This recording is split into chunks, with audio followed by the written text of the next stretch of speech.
सब बराबर की हैं? नहीं सर, ये जो अच्छा, जिसका हम यहाँ बना हुआ है। कलर चेंज कर दो ना, कलर चेंज करके बताओ। अच्छा जी, ओए ये मैंने गलती से कलर कर दिया यार। पॉइंट, हाँ पॉइंट,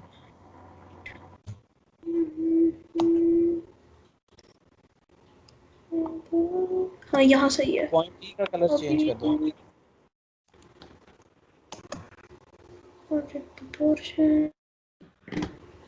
डॉक्टर उमर साहब आए हुए हैं? जी जी बिल्कुल आए हुए हैं, भट्टी जी जी साहब आए। सर। जी मैं भी सोच रहे, मुझे शक पड़ गया था कि उनकी आवाज मेरे कानों को लगी है। हाँ जी बिल्कुल आए हुए हैं। उनकी कानों, उनकी आवाज के साथ साथ उनके कबूतरों की आवाज भी आती है। ओहो माशाल्लाह। अस्सलाम वालेकुम सर।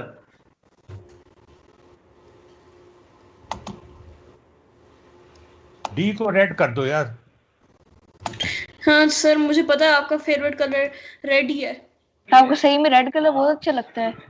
हाँ जी, सुर्ख इनकलाब। सुर्ख सर इनकलाब। मेरा येलो और गोल्डन है।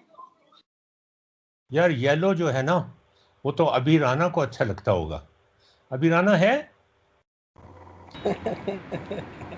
सर एक सेकंड, मैं इसको 3D ग्लासेस से कर सकता हूँ ट्राई? नहीं यार, ये 3D ग्लासेस से ट्राई नहीं, इसलिए कि 3D पिक्चर नहीं है ये। नहीं तो आप तो ठीक कर रहे हैं बेटा, आप बता दो ना सर जो पूछना चाहते हैं। रेड, रेड वाली। आपको 10 बनाया हुआ है और क्या चाहिए आपको? रेड मैं यहाँ ही लिख देता हूँ टेक्स्ट के साथ। टेक्स्ट। देखें जी, चौथी जमात का बच्चा जियो जबरा कैसे इस्तेमाल कर रहा है। ओहो जबरदस्त। ये रेड साइन है? नहीं यार, ये तो कोसाइन है। नहीं सर, ये अब मैंने साइन बना दिया इसको। अच्छा, चेंज कर दिया उसने शायद। अच्छा हाँ, रेड साइन हो गया ना।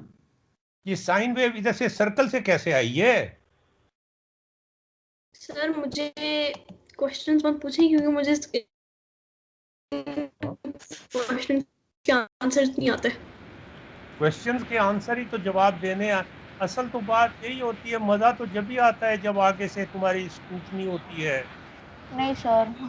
सर पर इस दफा मेरी स्क्रूटनी नहीं आई, तो मुझे समझ ही नहीं आ रही। सर आंसर देने में कैसे मजा आता है? अभी मुझे जियोमेट्री का नहीं पता सर, मैं ट्रिग्नोमेट्री क्या करूं? अच्छा चलो मजाक चलो, कर ये रहे हो? करो। मुझे तो मैंने कभी कॉस साइन कभी जिंदगी में नहीं किया और आप इधर डिफरेंशियल इक्वेशन में तक आ गए। अभी डिफरेंशियल इक्वेशन में नहीं आए, अभी हम साइन में ही आए हैं सिर्फ। आई मीन साइन वेव तक आ गए सर। मैं आप मतलब हम फॉर्मूलाज में आई मीन या कोसाइन है? सर मुझे तो इनकी फुल फॉर्म भी नहीं पता। ये तुमने उल्टा कर दिया, रेड था साइन। रेड साइन है। मुझे कंफ्यूज कर दिया। एक सेकंड, क्या हो रहा है? यार मैंने तो कंफ्यूज करना ही करना है, मेरा तो काम होता है कंफ्यूज करना। यार अब सर तो का काम है ये। होना चाहिए ना सर यार। इज अ वैसे प्रोफेशनल मैं कंफ्यूज कंफ्यूजन। नहीं कर रहा था, मुझे खुद पता नहीं था असल में। सर लेकिन फिर भी आप हर दिन कंफ्यूज करते हैं हमें, कौन सा दिन नहीं है या हमने नहीं किया।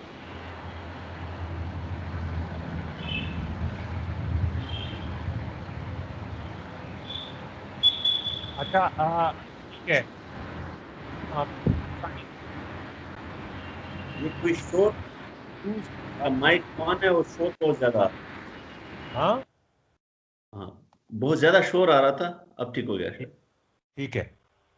हाँ सर मैं इसको एक सेकंड के लिए मूव कैसे करूं? तुम इसको पहले एरो के बटन पे लेके जाओ कर्सर को। एरो के बटन पे ऊपर ऊपर ऊपर ऊपर ऊपर ऊपर, सबसे ऊपर। हाँ एरो के बटन पे, एरो एरो एरो एरो, पहला पहला बटन, पहला कॉलम, पहला कॉलम। हाँ यहाँ पे। सर वो एरो तो नहीं है, वो तुम वो है कर्सर। कर्सर ही मुझे यार पता नहीं रहता, मैं बेवकूफ आदमी हूँ, तुम्हें पता ही है। सर बस कर दे। सर मैं बेवकूफ आदमी हूँ। तुम तो आदमी हो ही। अच्छा आप कैसे हो सकते अगर आप ही हमें बता रहे हैं कि आप मैं क्या बेवकूफ एलियन हूँ। चलो ये कह दे, मैं हाँ बेवकूफ एलियन। ना या मैं तुम बेवकूफ हम बेवकूफ जानवर है। अच्छा ठीक है, वेरी गुड भाई, ठीक है, मैं ये डिस्कस करूंगा फिर बाद में। मुस्तफा तुम भी जरा अपना इंट्रोडक्शन करा दो। मैं 7th क्लास में हूँ। मेरा सेकंड टर्म आने ही लगा है, 2 मंथ्स में एग्जाम हो जाने हैं। और बस क्लास ही बतानी थी ना, हाँ जी बताओ। तो बता दी। 7th क्लास में हूँ, मेरे 2 मंथ्स में सेकंड टर्म आ जाएगा। ठीक है, 7th ग्रेड में हूँ। यस सर, मैंने कभी भी कॉस्ट साइन करनी पड़ा। अभी तो अच्छा। पढ़ लिया ना, वो तो पुरानी बात हो गई ना। सर वो अब पुरानी बात की अब बात पढ़ लें। नहीं है। अच्छा, तो अब और तो भी पढ़ अबे लिया। राना आप भी अपना इंट्रोडक्शन करा दें।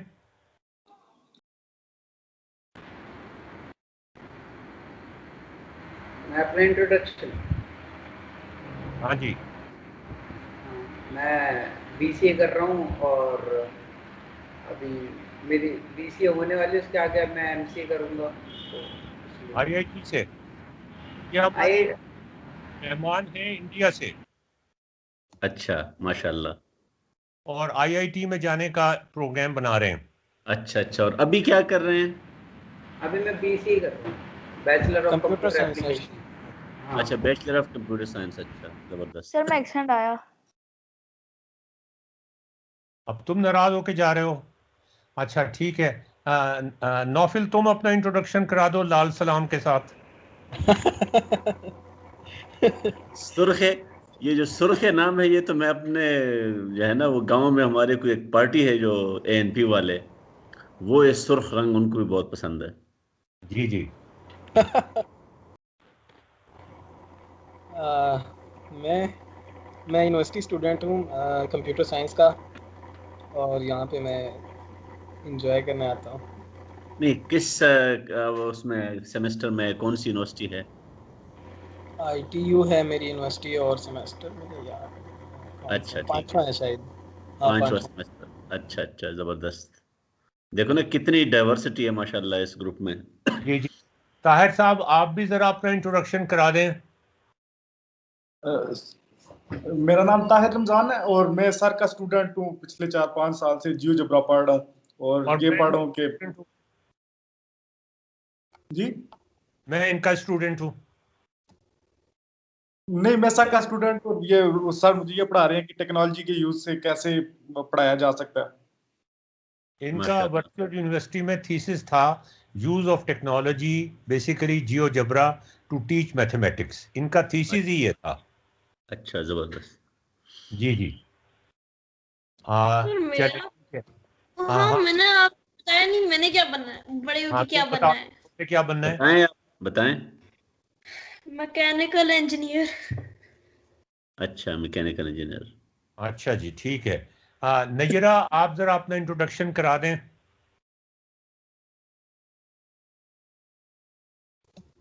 नयरा। जी जी सर, अस्सलाम वालेकुम। जी। वालेकुम। अ, मैंने जी बीएस और एमएस किया हुआ है नेशनल यूनिवर्सिटी फास से, और फिर ऐसा हुआ कि बहुत अरसा गुजर गया और मुझे सब कुछ ही भूल गया। किस कैंपस से आपने किया है? लाहौर कैंपस से। अच्छा, लाहौर से। क्योंकि मैं इस्लामाबाद कैंपस में हूँ, तो अच्छा अच्छा। लाहौर, हाँ। अच्छा, हाँ जी, माशाल्लाह। मैं लाहौर से किया था। तो तो फिर मुझे सारी चीजें अचानक से आपको। ख्याल आया। हम्म, हाँ, फिर मुझे अचानक से ख्याल आया कि ये तो बहुत बुरी बात है कि मुझे तो पता नहीं, कुछ भी नहीं पता, तो डिग्री का क्या करेंगे। तो आजकल मैं दोबारा से चीज़ें जो है ना उनको समझने की कोशिश कर रही हूँ, और जो पहले नहीं आता था ना वो कोशिश कर रही हूँ कि आ जाए किस तरीके से। जबरदस्त। वैसे ये फीलिंग मिस होती है कि कुछ भी नेयर, नहीं आता। हाँ। आपसे एक सवाल पूछना है। जी। क्या? How did you found out about GeoGebra? How did you मुझे सर, फाइंड आउट। हाँ जी। हाँ, सवाल आप नहीं किससे मुझे पूछ सर, रही हैं? मुझसे आपसे पूछ रहे हैं शायद। किससे? जो मर्जी दादर जवाब मुझसे दें। पूछ। जी, आपसे पूछा है। जी जो मर्जी जवाब। मुझे सर से पता, आप सर, डॉक्टर साहब मुझे जवाब सर दे से दें। पता चला।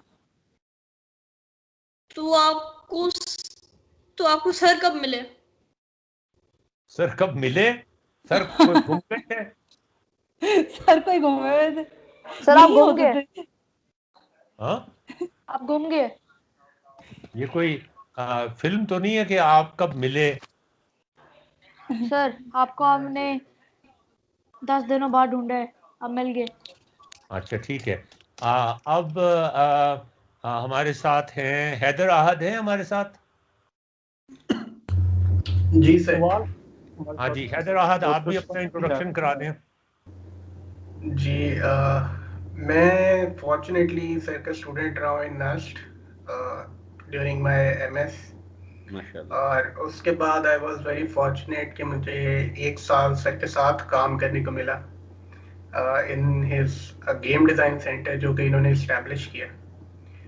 और जो कुछ वहाँ पे मैंने सीखा वो सब चीज़ें एक तरफ हैं, और जो पहले सीखा वो बिल्कुल एक साइड पे हैं। So that's it.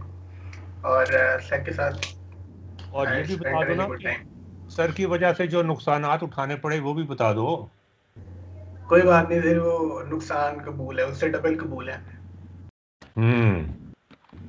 जो भी उठाए कोई बात नहीं। अच्छा ठीक है जी। हमारे बड़े होनहार टीचरों में से एक हैं, माशाल्लाह। ये पहले थे लाहौर गैरिसन यूनिवर्सिटी में। वहाँ मेजर जनरल ने इनको सलाम ना करने की वजह से, और मेरे साथ चूंकि ये काम कर रहे थे गेम डिज़ाइन सेंटर में, और गेम डिज़ाइन सेंटर भी हमने इस तरह का इस्टेब्लिश किया था कि उसमें हम गाने भी लगाते थे, उसमें फिल्में भी लगाते थे, उसमें सवाल भी करते थे, उसमें गेम्स भी बनाते थे।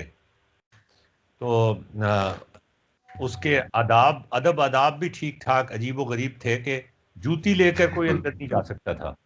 सब लोग नीचे बैठते थे, जैसे पुराने ज़माने में मदरसे क्या होता था ना, हिसाब किताब। या खानकाहें जिस तरह होती थी। हाँ जी, उस तरह से सब लोग नीचे ही बैठते थे। और दीवारों के कलर भी बड़े कलरफुल थे। तो वो जो वाइस चांसलर उस वक्त तो मेरे स्टूडेंट थे, उन्होंने टॉलरेट कर लिया थोड़ा बहुत, बाद में उन्होंने भी नहीं किया। फिर नए जो वाइस चांसलर आए, उन्होंने कहा ये क्या बदतमीजी है, लाल पीले नीले रंग लगाए हुए हैं, ख़त्म करो इन सारे रंगों को। उनकी तबीयत पे आप ग्रां गुजर रहे थे। हाँ जी, वो उनको ये नहीं पता था कि गेम डिज़ाइन के अंदर फिर गेम डिज़ाइन ही होता है। गेम के अंदर अगर कलर्स ना हो, ब्लैक एंड वाइट हो, तो वो गेम कोई नहीं खेलता। बिल्कुल। अच्छा जी, अब कोई और रह गया जी? उमर कुरैशी, उमर भट्टी साहब, आप अपना बारे में कुछ बता देंगे इनको, या इनको पहले से पता है? इनको तो मैं जानता हूँ, यही तो वसीला बने आप तक पहुंचने के लिए। नहीं, वसीला तो बने हैं ना जी, इसके अलावा भी तो बहुत बड़ी चीज़ है ये। इनसे सर मैंने बहुत कुछ सीखा है। इनसे मैंने भी बहुत कुछ सीखा है जी, हमारे भी प्रोफेसर हैं ये। जी बिल्कुल। अच्छा जी, और कोई है इस वक्त? अबे राना की भी बात हो गई। दर्शवाना नवाल है। हाँ, दर्शवाना है, दर्शवाना बताएं प्लीज। और नवाल भी है। दर्शवाना, दर्शवाना की जो अम्मी हैं वो आगा खान स्कूल ऑफ एजुकेशन में प्रोफेसर थी, और अच्छा। आजकल आजकल वो एडवाइज़र हैं एजुकेशन, एक प्रोजेक्ट के ऊपर जिसको लीड कर रहे हैं डॉक्टर नवाज, नवाज नाम था, बाबर।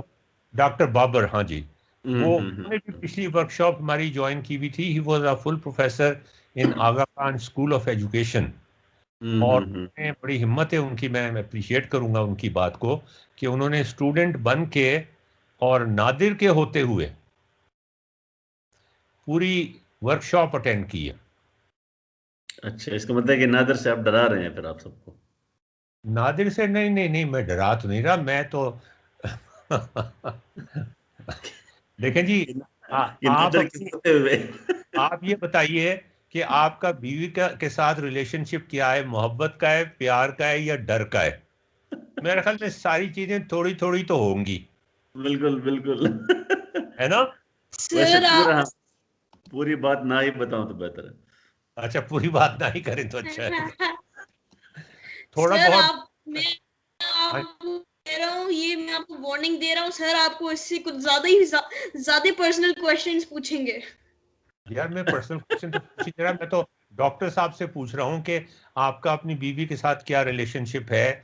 तो ये कह रहे हैं कि मैंने खुद ही कह दिया कि थोड़ा प्यार होगा उसमें, थोड़ा गुस्सा भी होगा, थोड़ी नाराजगी भी होगी, थोड़ा सा डर भी होगा।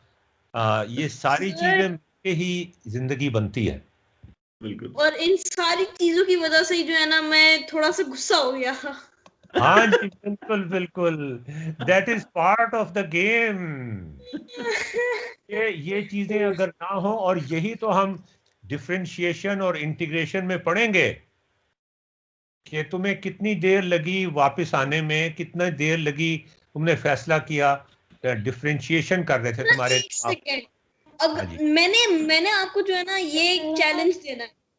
हाँ जी, ये चैलेंज है कि आपने मुझे बताना है अगर मैं नहीं होता तो मुझे हाँ, कितनी देर लगती आने क्या में। क्या क्या? नहीं, अगर if I were someone else and हाँ, left your workshop like that, तो आप estimate how much time it would take me to come back. पहले तुम ये बताओ कि अगर मैं मनाने वाला ना होता तो फिर कितनी देर लगती। अच्छा जी जनाब, कभी नहीं। आपको आपको ईमेल्स की हैं मनाने के लिए, आपको टेलीफोन किए हैं, आपके दादा से कहा है, आपके अब्बा से कहा है, आपकी अम्मी से कहा है, नादिर को मना लो, नादिर को मना लो। और आधा टाइम मैं I was still having doubts कि मैं करूं या ना करूं, हैं? मैं जाऊं या ना जाऊं। हाँ, ये बात हुई ना।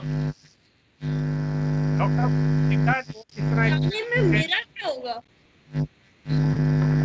ये जो है ना सबसे ज्यादा जो है ना इको आ रहा है फिर।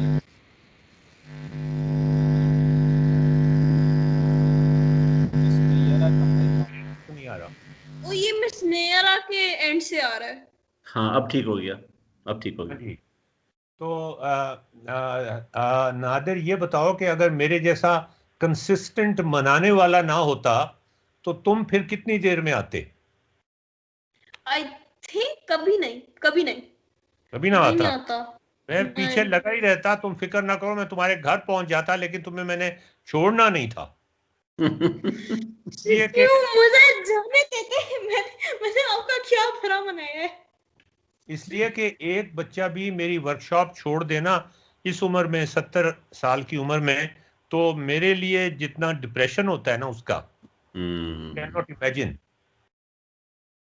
फिर क्यों डिप्रेशन होता है? यार ये तुम्हारी वजह से ही तो मैं जिंदा हूं। हैं? हाँ जी, अगर तो तुम आपको लोग, पता था कि आपको पता था कि मैं जिंदा होने वाला हूँ? हाँ, ये तो मुझे नहीं पता, लेकिन मुझे ये पता था कि मैं जिंदा इस वजह से हूँ कि मेरे साथ इस तरह के इंटेलिजेंट बच्चे हैं जो सीखना चाहते हैं, समझना चाहते हैं, सोचना चाहते हैं। सर मैं इंटेलिजेंट नहीं हूँ, मैं आपको यही इतना बता रहा हूँ। मैं तुम्हारी आई बात एम तो, मैं तो पागलों की बात कर रहा हूँ। सर आप पागलों की बात करें पर मैं पागल ही हूँ। And at the end of the day मैं ऐसे मैं क्वेश्चंस हर कोई पूछता हूँ पागल कि नहीं होता। हर कोई पागल नहीं होता, पर जो पागल नहीं होता वो लाइफ में कभी नहीं सक्सीड होएगा। जो वो पागल पागल नहीं हो होता जाता वो है। सबसे बड़ा पागल होता है। अच्छा जी, आप कुछ कहेंगे जी अब? आप अपने इम्प्रेशंस कुछ बताएंगे उस बेतकल्लुफी के बारे में जो हमने यहाँ क्रिएट की हुई है।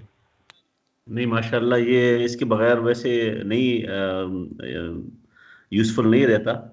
हाँ जी, तो ये जो है ना, खुल के जब तक सारे नहीं बोलेंगे तो मेरा नहीं ख्याल कि आप कोई चीज़ सीख सकते हैं। हम्म, तो मुझे तो बहुत पसंद आया। जी जी। अच्छा, ये हम साइन वेव को आज दोबारा से शुरू करते हैं। हम्म। साइन वेव को डिफरेंशिएट भी करेंगे, इंटीग्रेट भी करेंगे, लेकिन हम कोई सिंबल इस्तेमाल नहीं करेंगे, कोई फार्मूला इस्तेमाल नहीं करेंगे। हम सिर्फ इंट्यूशन इस्तेमाल करेंगे, और सिर्फ एडिशन और सब्ट्रैक्शन, ये दो प्रोसेसेस आने चाहिए प्रायर नॉलेज के। ये आप देखें कि ये मैंने यहाँ पर ये ये आप नीले कर्व को देखें जरा। नादिर, हम्म। नीली कर्व को देखो। ये जो पॉइंट मूव कर रहा है ना सर्कल के ऊपर, इसकी जो हाइट है, वाला उसके अंदर पुल कर रहा है। ये देखो ये दोनों नीली कर्व, नीली जो लाइंस हैं दोनों, इनका साइज बराबर है।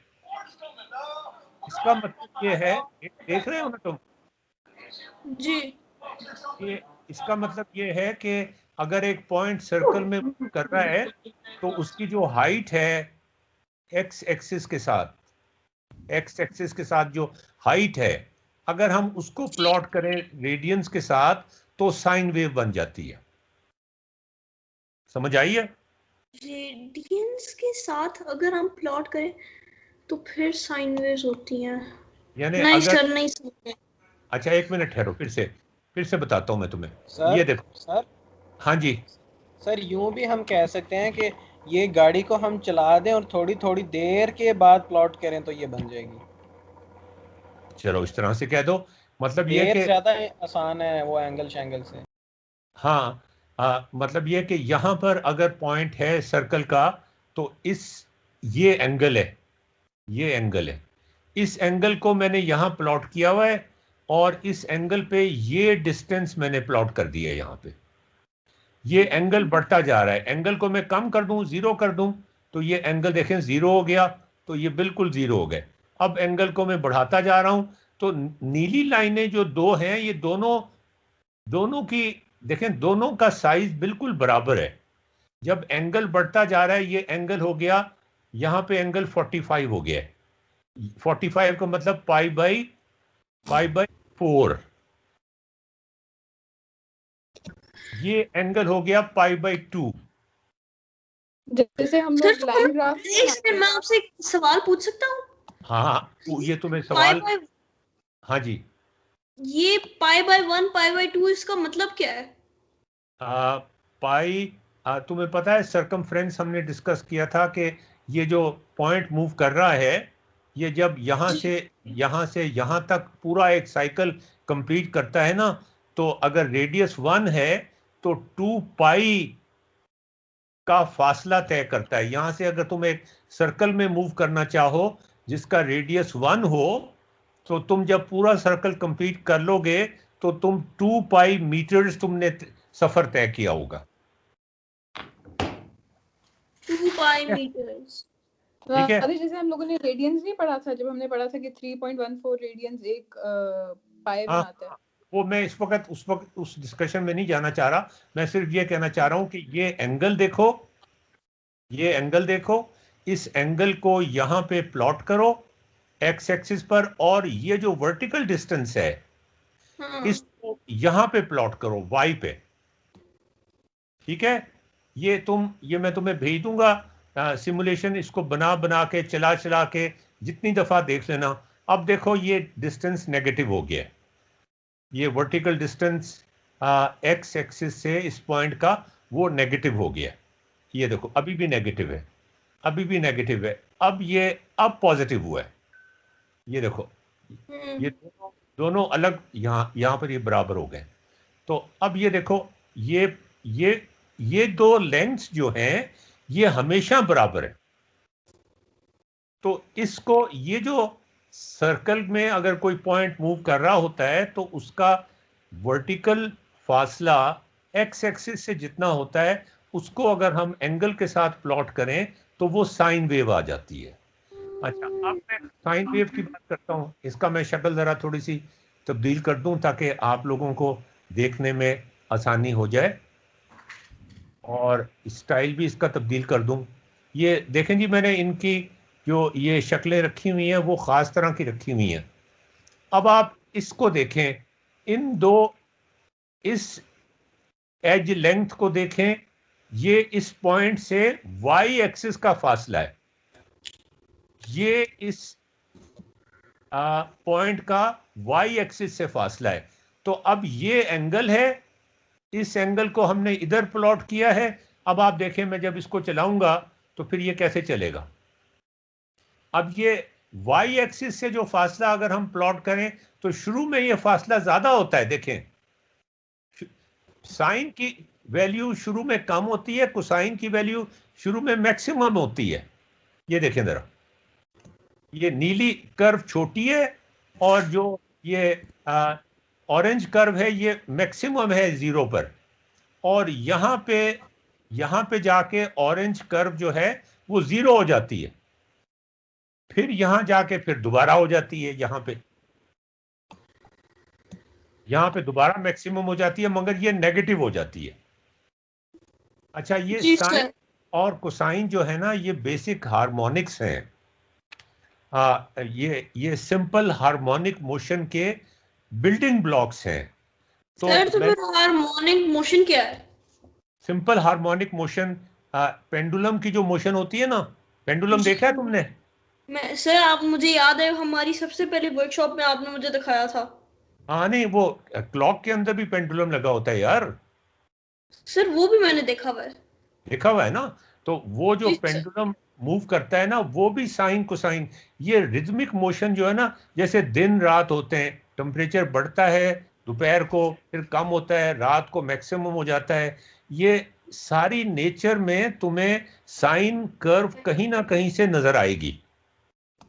अच्छा, मौसमों में भी इसी तरह ही है। गर्मियां आती हैं, टेम्परेचर बढ़ जाता है, गर्मी से फिर खिज़ां आती है, खिज़ां के बाद सर्दी आ जाती है, सर्दी में टेम्परेचर कम हो जाता है। ये सारे के सारे एक रिदम में चलते जाते हैं, और इस रिदम का सर्कल से बड़ा गहरा ताल्लुक है, और ये ताल्लुक हमने यहाँ बताने की कोशिश की है। अच्छा, मैंने अपनी फेसबुक पे एक मैसेज लगाया था, पता नहीं आप लोगों ने देखा कि नहीं देखा, मैं उसके बारे में थोड़ा सा जिक्र कर दूं, इसलिए कि ये इस तरह की, सर आप ये कह रहे हो कि जो भी पीरियोडिक फंक्शन है वो हमें ट्रिग्नोमेट्री जैसे दिखाई देंगे? जो भी पीरियोडिक फंक्शन है वो साइन वेव्स में एक्सप्रेस हो सकता है, ये हमने उस दिन करके भी देखा था। इसको फोरियर सीरीज कहते हैं। कोई भी पीरियोडिक सिग्नल जो है, बल्कि ए पीरियोडिक सिग्नल को फोरियर, वो भी मैं करना नहीं चाह रहा था, ट्रांसफॉर्म्स के जरिए कर सकते हैं, लेकिन कोई भी पीरियोडिक सिग्नल हो, कोई भी म्यूजिक हो, कोई भी आवाज़ हो जो बार बार आ रही है, नादिर बहुत अच्छा बच्चा है, नादिर बहुत अच्छा बच्चा है, ये पीरियोडिक हो गया ना, नादिर बहुत अच्छा बच्चा है, नादिर नाराज हो गया, नादिर नाराज हो गया, नादिर नाराज हो गया, नादिर नाराज हो गया, ये पीरियोडिक हो गया ना सारा। तो जो भी पीरियोडिक सिग्नल होगा उसको साइन और कोसाइंस में, साइन और उसके हार्मोनिक्स में एक्सप्रेस किया जा सकता है। फोरियर एक साइंटिस्ट था जिसने ये चीज़ साबित की थी, और ये बहुत यूजफुल रिजल्ट था in the solution of differential equations, specially in partial differential equation. ये हम बाद में करेंगे, लेकिन मैं आपको अपनी फेसबुक का एक हिस्सा दिखाना चाहता हूँ। किधर गई मेरी फेसबुक? मैंने, हाँ, ये इधर है जी।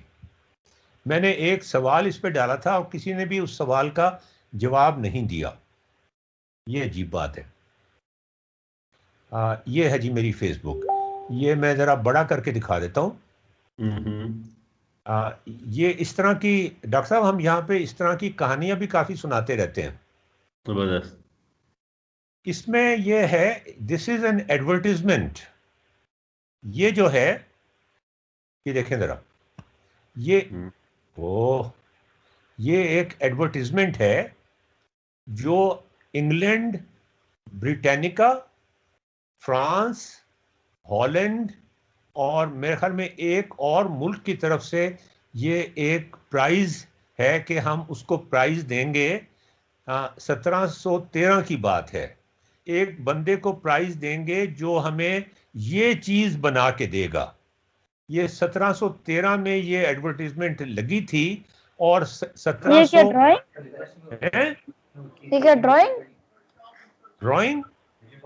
ये जो ड्राइंग हुई हुई ये बना के दे? नहीं, ये बना के, मैं बताता हूँ ना क्या चीज बना के दे। वो जैसे आपने बना के तो पिक्चर आ गई सामने। नहीं, पिक्चर तो यार ये वो इंग्लैंड के बादशाह उनका निशान होता है, लेकिन ये सिर्फ इंग्लैंड की तरफ से इनाम नहीं था, बल्कि ये इंग्लैंड की तरफ से, बरतानिया की तरफ से, फ्रांस की तरफ से, हॉलैंड की तरफ से और स्पेन की, में मुझे एग्जैक्टली अब ये इनके उस वक़्त के नाम याद नहीं है। 12th day of November 1713 को, अगर वो इजाद कोई बंदा कर देगा, ये आप डॉक्टर साहब जरा देखें यहाँ हैं जी जी 1713 की बात हो रही है, तो उसको 20,000 पाउंड्स दिए जाएंगे। इतना बड़ा अमाउंट। अब आप बताएं ये 70,000 पाउंड उस जमाने में जो हैं उसका कितने क्या ज्यादा है आजकल के जमाने में। और मैंने थोड़ी सी कैलकुलेशन करने की कोशिश की है। अभी मैंने वो प्रॉब्लम नहीं बताया आपको कि किस प्रॉब्लम पे काम करना है, क्या कि ये एक बोइंग 787 ड्रीम लाइनर जो है वो 200 मिलियन का आता है, और इसका मतलब 3 बिलियन रुपीस। वो जो 1 आउंस ऑफ गोल्ड, ये अच्छा उसी जमाने में 1917 में न्यूटन ने ये गोल्ड की प्राइस लगाई थी कि 4.25 स्टर्लिंग्स, ये पाउंड स्टर्लिंग्स, ये न्यूटन की प्राइस थी उस जमाने में गोल्ड की। 4.25 पाउंड स्टर्लिंग का 1 आउंस आता था, तो 16 आउंसेस इतने के आते थे। 64 pound sterling equal to 1 pound of gold, तो 50 pound sterling gives 1 pound of gold. 200,000 pounds sterling gives 200 kilograms of gold. तो अब आप ये देखें कि ये बिलियंस में जाते हैं रुपए आजकल में। बिल्कुल। तो ये मुझे समझ नहीं आता कि आखिर ये जो इन्होंने इतना बड़ा इनाम रखा था, ये अगर 2000 पाउंड भी रख देते, 2000 पाउंड बड़ी चीज थी उस जमाने में, तो ये 20,000 पाउंड क्यों रखा गया इसका इनाम। और 4 मुल्कों ने इसको कहा इनाम को। देखें ये हम भी यहाँ पे कंपटीशन कराते हैं ना, पाकिस्तान में भी कंपटीशन कराते हैं और मुल्कों में भी कराते हैं, लेकिन यहाँ ये कंपटीशन भी हो रहा था, इनाम भी रखा जा रहा था। इसको जो मर्जी आप कह दें, इसके पीछे एक क्या कहना चाहिए, सेल्फिश मैं मेरे नजदीक वो सेल्फिश थी, लेकिन इसके पीछे एक प्रैग्मेटिक रीजन था। और वो क्या था, इसलिए कि सरमायादाराना निज़ाम में हर चीज़ जो होती है वो किसी फ़ायदे के लिए होती है। हम यहाँ इनाम दे देते हैं लोगों को, इनोवेशन अवार्ड दिया, ये दिया वो दिया, उसका सोसाइटी से कोई ताल्लुक नहीं बनता। पीएचडी की डिग्री दे देते हैं, उसका सोसाइटी से कोई ताल्लुक नहीं बनता।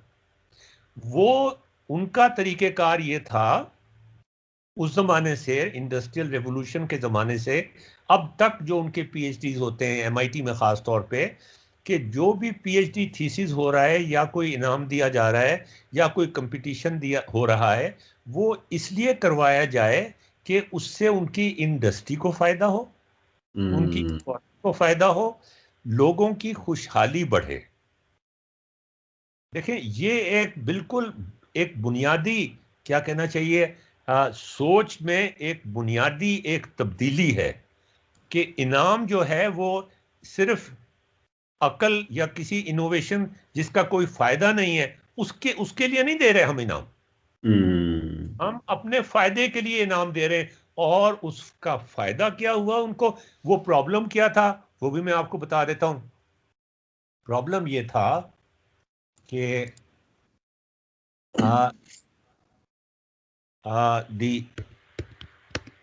द ग्लोब, मैं जरा ग्लोब दिखाना चाह रहा हूं आपको।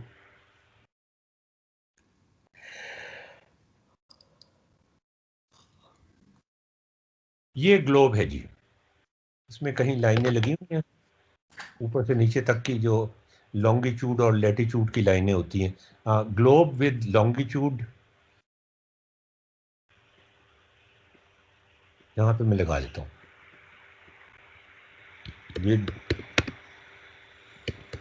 Longitude and latitude. ये प्रॉब्लम हम वैसे यहाँ पे अपनी वर्कशॉप में बड़े डिटेल से डिस्कस करेंगे, इसलिए कि इस प्रॉब्लम का हमारे ज़ाती फ़ायदे नुकसान से ताल्लुक़ है।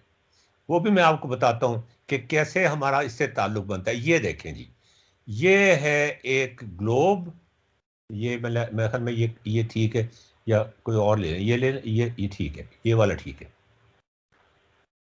ये देखें जी, हुआ ये था कि जब ये तिजारत शुरू हुई इंडस्ट्रियल रेवोल्यूशन के बाद 1600 के बाद, तो इनके बहरी जहाज जो थे यूरोप के, उन्होंने एशिया में तिजारत के लिए आए, वो अकबर के कोर्ट में आए। अकबर बादशाह, बहुत पावरफुल बादशाह, अंग्रेज तो उसके सामने खड़े नहीं हो सकते थे, पूरी फौज उनकी खड़ी, पूरी कौम भी खड़ी हो जाती थी, उसकी फौज के बराबर होती थी। तो जब इन्होंने मेरी टाइम ये सारा कुछ तिजारत करनी शुरू की, तो मसला ये हुआ कि पानी के जहाज़ों को ये मालूम करना कि तूफान के बाद उसकी पोजीशन कहीं आगे पीछे हो गई, अब वो कहां पर है, ये एक चैलेंज था। अच्छा, वो ये नॉर्थ साउथ में तो वो डिटरमिन कर लेते थे सूरज को देखकर। ये कैसे होगा, ये मैं इस वक्त मजीद डिटेल में नहीं बताना चाह रहा, मैं सरसरी तौर पे बताना चाह रहा हूँ। इस प्रॉब्लम को हम बहुत डिटेल के साथ इस वर्कशॉप में डिस्कस करेंगे, इसलिए कि इसका ताल्लुक हमारे फेट के साथ है, हमारी किस्मतों के साथ है। इंडिया की जो फतह हुई, इंडिया को जो फतह किया, अबे राना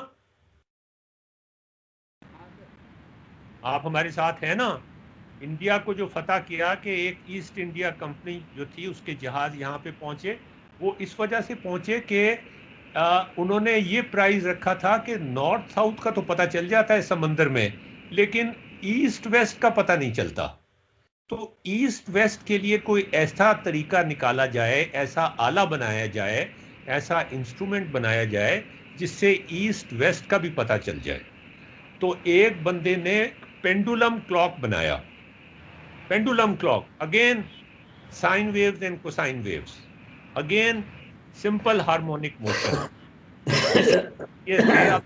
ये मजीद डिटेल में नहीं जाना चाह रहा। और उसके बाद उनको एग्जैक्ट 1 किलोमीटर, आधे किलोमीटर की एक्यूरेसी के साथ ये पता चल जाता था कि वो कहाँ पर हैं, कहीं किसी ऐसे रास्ते पे तो नहीं आ गए जहाँ लूट मार के जहाज होते हैं, कहीं ऐसे इलाके में तो नहीं आ गए जहाँ वो जाना नहीं चाहते, कहीं ऐसे इलाके में तो नहीं आ गए जहाँ समंदर बड़ा शैलो है, उनके जहाज फंस सकते हैं। तो ये उनकी ज़िंदगी मौत का सवाल था। अच्छा, अब दोबारा से हम ज़रा यहाँ पे आ जाएं फेसबुक के ऊपर कि ये जो अवार्ड था, इस अवार्ड के देने की वजह से क्या हुआ, इनकी तिजारत बढ़ी और इनके पानी के जहाज़ों ने, ये पानी के जहाज़ इनके, ये देखें ज़रा किधर किया यार, ये पानी के जहाज़ थे जिनको ज़रूरत थी ये मालूम करने की, इसकी वजह से ये इंडिया पहुंच गए, इसकी वजह से ये इंडोनेशिया पहुंच गए, इसकी वजह से ये सारी दुनिया में पहुंच गए, और इसकी वजह से इन्होंने आधी से ज़्यादा दुनिया पे कब्जा कर लिया। Oh my God. तो आप ये देखें, ये जो 20,000 पाउंड का जो इनाम था, जिस बंदे ने इसको इजाद किया उसके तो बल्ले बल्ले हो गए, लेकिन ये जो 4 मुल्क थे, डच, स्पेनिश, इंग्लैंड और फ्रांस, उनको क्या मिला, उन्होंने सारी दुनिया पे कब्जा कर लिया। देखो जरा, एक छोटी सी इजाद जो होती है, जो फिजिक्स और मैथमेटिक्स पे डिपेंड करती है, वो किस तरह से। अच्छा, और मजे की बात ये कि एक जंग किए बगैर ही, जंग बाद में होती रही थोड़ी बहुत, हम तो कहते हैं ना जी कि इंडिया पाकिस्तान पे हम कहते हैं इंडिया पे इस तरह से कब्जा किया कि मुसलमानों ने जिहाद करना छोड़ दिया था, या मुसलमान थे वो एंजॉयमेंट में पड़ गए थे। ठीक है, वो वजह होगी, लेकिन असल बात ये थी, टीपू सुल्तान के साथ गद्दारी कर दी थी मैसूर में, और सिराजुद्दौला के साथ ज्यादती कर दी थी बंगाल में, उसके जनरल जो थे उन्होंने गद्दारी कर दी थी, वो बिल्कुल की थी। लेकिन जो असल बात थी वो ये कि एक कंपनी, सोचो जरा, एक कंपनी एक मुल्क पे जाके कब्जा कर रही है लड़ाई किए बगैर ही, और एक मुल्क पे कब्जा नहीं कर रही, सारी दुनिया के मुल्कों पे कब्जा कर रही है। ये सोचने वाली बात है यार। तुम क्यों नहीं बना लेते भाई एक कंपनी, नादिर के बच्चे? और सर मैं बनाने की कोशिश कर रहा हूँ। कंपनी बनाओ और सारी दुनिया पे कब्जा कर लो। हाँ सर मुझे याद है पहली वर्कशॉप में आपने कहा था कि मैं और नवाल एक कंपनी बना ले। तुम और नवाल एक कंपनी बना। ओहो यार, नवाल से हमने इंट्रोडक्शन नहीं करवाया। नवाल अपना इंट्रोडक्शन, और दर्शवाना से भी नहीं करवाया। दर्शवाना और कराया नवाल तो अपना इंट्रोडक्शन करा दें। नहीं, पर सर दोनों ने करवाया नहीं। नहीं करवाया। दर्शवाना, जी सर। दर्शवाना, हेलो, आवाज आ रही है? हाँ जी, अपना इंट्रोडक्शन करा दें प्लीज। मैंने क्लास 8 में स्कूल छोड़ा था, उसके बाद मैंने होम स्कूलिंग की और कर रही हूँ, और एक प्राइवेट स्टूडेंट हूँ जो लेवल्स कर रही हूँ। मेरा आखिरी 2 पेपर है, मैथ्स और कंप्यूटर साइंस, जो इस मई में मैं दे दूँगी। और डॉक्टर बाबर से हमें रिकमेंडेशन मिला था कि आपकी वर्कशॉप ज्वाइन करें, और अब तक तो हाँ मज़ा आ रहा है। वैसे मेरा मैथ्स में रुझान ये था कि जब से मैंने खुद पढ़ना शुरू किया था मैथ्स, तो लाइक एक तरह से मेरी दुनिया खुल गई। लाइक मेरे लिए ये सबसे बेस्ट लर्निंग एक्सपीरियंस था, खुद से मैथ पढ़ना।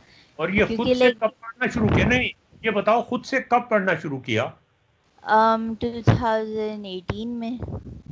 नहीं मतलब किस वजह से पढ़ना शुरू किया? मैं सेल्फ स्टडी कर रही थी ना, घर पे खुद ही पढ़ रही थी। अच्छा तो अच्छा, ये डॉक्टर साहब देखे हैं, जब टीचर निकल जाता है ना बीच में से, तो फिर बच्चा खुद से पढ़ना शुरू कर देता है। ये खुदा के लिए टीचर्स को निकाल दें किसी तरीके से। मैं नहीं निकाल सकता सर टीचर्स को। मैं भुगत सकता हूँ उनको। हम सब मिलके कोशिश करें, हैं जी? हाँ, वो नहीं निकलेंगे, मुझे निकाल लेंगे इधर से। हैं जी? वो तो कहीं नहीं जा रहे, मुझे इधर से निकाल लेंगे। चलें, आप भी उंगली कटा के शहीदों में शामिल हो जाएंगे। अच्छा दर्शवाना, हमारी वर्कशॉप से कुछ मैथ के बारे में आपको, आपकी इंटरेस्ट या एक्साइटमेंट में इजाफा हुआ या नहीं? हाँ सर, डेफिनेटली। मतलब हमने तो हमें हमेशा ये सुना था कि लाइक मैथ्स बहुत काम की चीज़ है, मैथ्स हर जगह आती है, और ये उस टाइम में जब टीचर्स हमें बताते थे और सही से पढ़ाते नहीं थे, तो लाइक तब इंटरेस्ट था नहीं कोई भी। तो तब हमें लगता था नहीं, कोई ज़रूरत नहीं है, मतलब कहाँ हर जगह टाइप। इवन जब हमें पता था तब हमें कोई ख़ास इंटरेस्ट नहीं था, लेकिन उसके बाद इस वर्कशॉप में देख के लग रहा है कि कितनी सारी वो ओवरलैप्स होती हैं हर सब्जेक्ट के साथ ना, और कहाँ कहाँ यूज़ हो सकता है। सो उसकी इम्पोर्टेंस एक्चुअली अंडरस्टैंड हो रही है। तो आप एंजॉय कर रही हैं? हाँ जी सर, जी सर। जी, नवाल आप जरा बता दें प्लीज। जी सर तो मैं अभी 9th में हूँ, ओ लेवल्स का फर्स्ट ईयर है मेरा, और मैं नवंबर दिसंबर से मैं सर की लास्ट ईयर के नवंबर दिसंबर से मैं सर की स्टूडेंट हूँ, मैं उनकी वर्कशॉप ले रही हूँ। तो बेसिकली मेरे फादर जब यूनिवर्सिटी में थे तब सर उनके प्रोफेसर थे। ये ना कहो कि मैं स्टूडेंट हूँ, पार्टिसिपेंट का लफ्ज मत करो, मैं कोई हाँ टीचर जी, भी मैं हाँ जी, मैं सर की वर्कशॉप्स की पार्टिसिपेंट हूँ। हाँ जी, और और कई जब चीजें ज्वाइन किया तुमने था भी हमें पढ़ाई हैं। सर, अल्लाह माफ करे, मैंने कौन सी पढ़ाई है सर? अल्लाह माफ करे। अल्लाह मैंने माफ करे, मैंने क्या पढ़ाया है? कुछ सर आपको पढ़ा कौन पढ़ा अल्लाह सकता माफ कर देगा हैं। अच्छा खैर, हाँ बोलो बोलो, कुछ वर्कशॉप के बारे में बताओ। हाँ जी, और जब वर्कशॉप ज्वाइन करने से पहले भी मैथ्स अच्छी लगती थी, लेकिन तब मैथ्स के लिए पॉइंट ऑफ व्यू कुछ और था। तब लगता था कि बस 4 चीजें मिलेंगी, उनको सॉल्व करना है, तो बस इतनी मैथ्स है। अब पता चला है, वर्कशॉप के थ्रू भी पता चला है कि मैथ्स तो मतलब बहुत ही डिफरेंट और बहुत ही वास्ट और बहुत इससे भी बहुत ज़्यादा इंटरेस्टिंग है, और उसके बहुत सारे एस्पेक्ट्स पता चले हैं। मतलब कि जितना स्कूल में बताया था, मुझे लगता है कि वो बहुत कन्फाइंड था और बोरिंग था और डल था, और बस हमने इंस्ट्रक्शंस फॉलो करनी थी, जो टीचर्स ने प्रॉब्लम्स दी हैं इनको सॉल्व कर दो, और मेथड्स बताते थे। लेकिन अब इसके बाद तो मतलब कि हर चीज़ में मैथ्स का क्या मतलब एसेंस होता है, मैथ्स को यूज़ कैसे कर सकते हैं असल में लाइफ में, ये पता चला है। क्योंकि ये टीचर्स बताते हैं, वही टीचर्स बताते हैं कि हर जगह होती है मैथ्स, लेकिन ये नहीं बताते कि कहाँ कहाँ होती है, कैसे कैसे होती है। तो वो वर्कशॉप के थ्रू पता चला। क्यों नहीं बताते? सर क्योंकि उनको खुद भी नहीं ना पता। उनको खुद भी नहीं पता? हाँ जी, उन्होंने भी अपने टीचर से सुनी सुनाई बातें हमें सुना दी। ये कॉल रिकॉर्ड हो रही है ना? मेरी टीचर्स तक ना पहुंचे सर, बस इतना ये काफी आपके सारे टीचर्स को पहुंचाई जाएगी। है। कॉल रिकॉर्ड हो रही है भाई कि नहीं? हो रही है सर? हो रही है सर, हो रही है। हो रही है रिकॉर्ड, ठीक है। अच्छा, हाँ, नहीं नहीं, मैं इसलिए नहीं कह रहा था कि टीचर्स को पहुंचाई जाएगी। टीचर्स को पहुंचाई जाए या ना पहुंचाई जाए, उनको पता है अच्छी तरह अपनी अपनी औकात का, उन्हें बिल्कुल अच्छी तरह पता है। कोई ऐसी बात नहीं है कि उन्हें पता ना हो। और अपनी हरकतों का भी पता है, अपनी औकात का भी पता है। और सर जो मुझे लगता है कि they always try to take the easy way out. हाँ जी, एग्जैक्टली। क्या वो कहते मतलब? हैं हमें तो नहीं पता, इनको कहाँ से पढ़ाएंगे इस चक्कर में। Sir has made it as complicated as ever. है? Sir, you made things so complicated. नहीं, एक्चुअली मुझे लगता है टीचर्स ज्यादा कॉम्प्लिकेट करते हैं, क्योंकि हमें जो पढ़ा रहे होते हैं उसका रीजन उनको भी नहीं पता होता, हमें भी नहीं पता होता, तो हम पढ़ क्या रहे होते हैं कि जो चीज का ओरिजिन क्या है वो तो किसी को भी नहीं पता। बेसिकली हम इसलिए पहले शायद मजा मीनिंग नहीं पे आता। फोकस करते हैं, इसीलिए क्योंकि लाइक अगर हमें पता ही नहीं है कि लाइक हम क्या पढ़ रहे हैं, क्यों पढ़ रहे हैं, तो फिर हम क्यों उस पढ़ रहे डिटेल्स हैं, पे भी फोकस नहीं कर सकते। ये एक फैक्ट है। कोई इंटरेस्ट ही नहीं डेवलप होता। ये जो है ना, मैंने एक वीडियो देखी थी, ये it was a very interesting video कि it was a song that was about कि जो है ना, व्हाई स्कूल इज मतलब इतना इम्पोर्टेंट नहीं है। क्या क्या थी उसमें? मतलब वो जैसे वो the person who was singing it, वो कह रहा था जैसे कि the syllabus is wrong and we are not learning what we should learn, और ऐसी चीजें। ठीक है, ठीक है जी, ठीक है। चलें फिर अब आगे चलें। आप कुछ कमेंट्स अगर करना चाहें। मैं आपसे कह रहा हूँ डॉक्टर साहब। जी जी, नहीं मैं तो बड़ा मज़ा आ रहा है मुझे, और ये इनके मैंने अभी जो ख्यालात सुने हैं, so they have been through a transformation, माशाल्लाह। Sir has put me through an amazing transformation. Amazing transformation? Yes. क्या मतलब?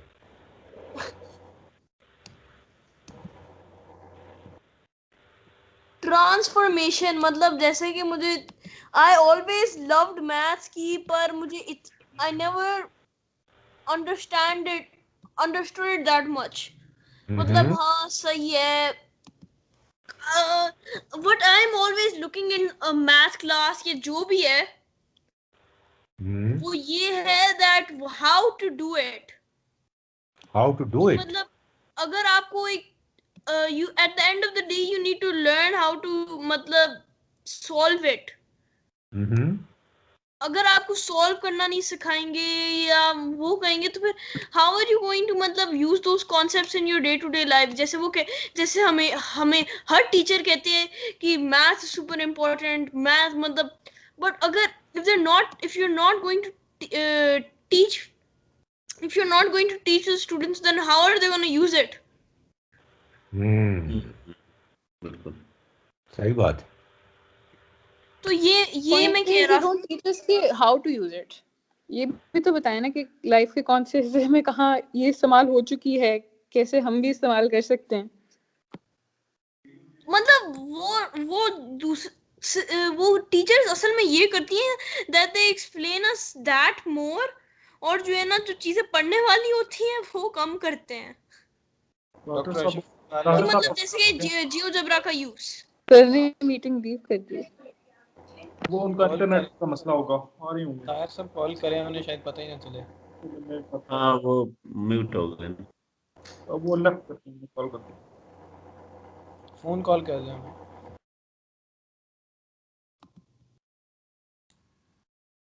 तो this is the reason that what I'm looking in a class.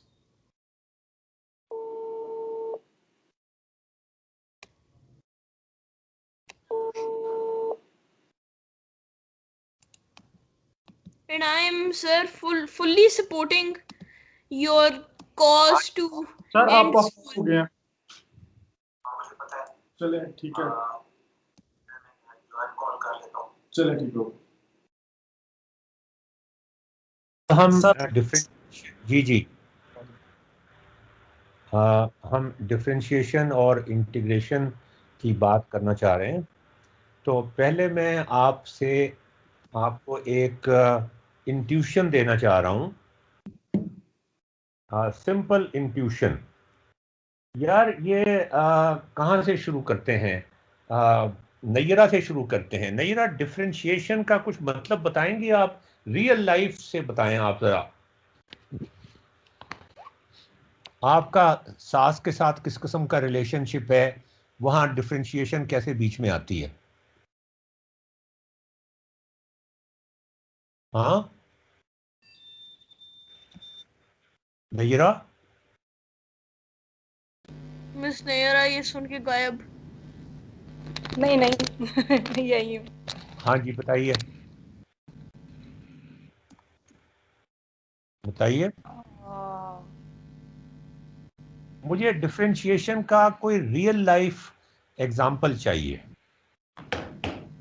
मैं सिंबल्स में नहीं जाना चाहता।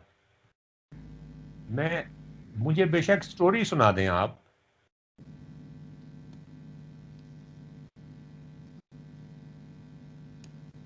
हाँ बेशक स्टोरी सुना दें मुझे आप, लेकिन मैं ये चाहता हूं कि आप मुझे कोई कंसेप्चुअल जैसे ग्रोथ है, आप मतलब ह्यूमन ग्रोथ ही कर रहे हैं, तो हाँ वो अगर आपने स्टडी करनी है कि हम कह रहे हैं कि जी एक बच्चा, उसकी हाइट जो है वो बढ़ रही है, तो कितनी बढ़ रही है, और उसके लिए हम कहूँ कि अच्छा वो अब ये 1 इंच लंबा हो गया, तो वो क्या 1 महीने में लंबा हुआ है 1 इंच, या 1 साल में 1 इंच लंबा हुआ है? अगर मैं उसकी ग्रोथ समझना चाह रही हूँ कि वो किस टाइम ड्यूरेशन में कितना उसने हाइट गेन की है, यार जरा थोड़ा सा मतलब इसमें जज्बात को तो उसके लिए मैं ये यूज करूंगी कि इट्स अ चेंज। थोड़ा सा मतलब ये कि थोड़ा मिलाएं।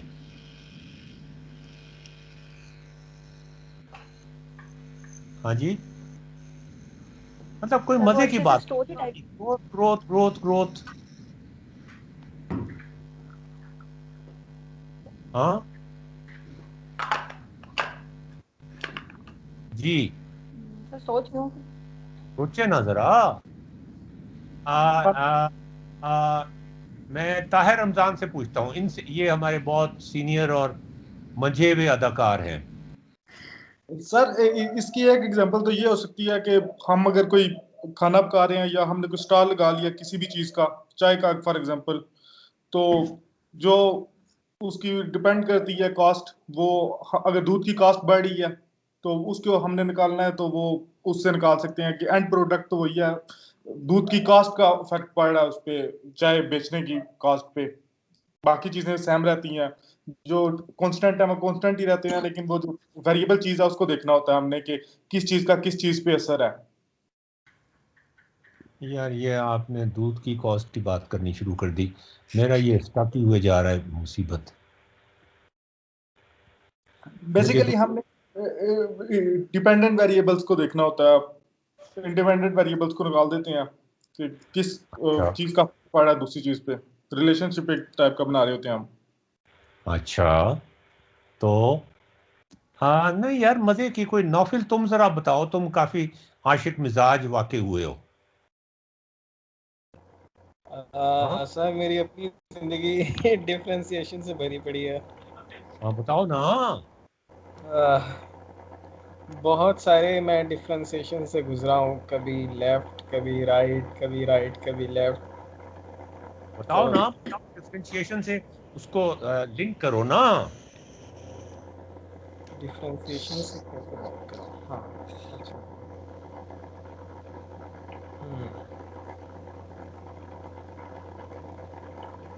हाँ,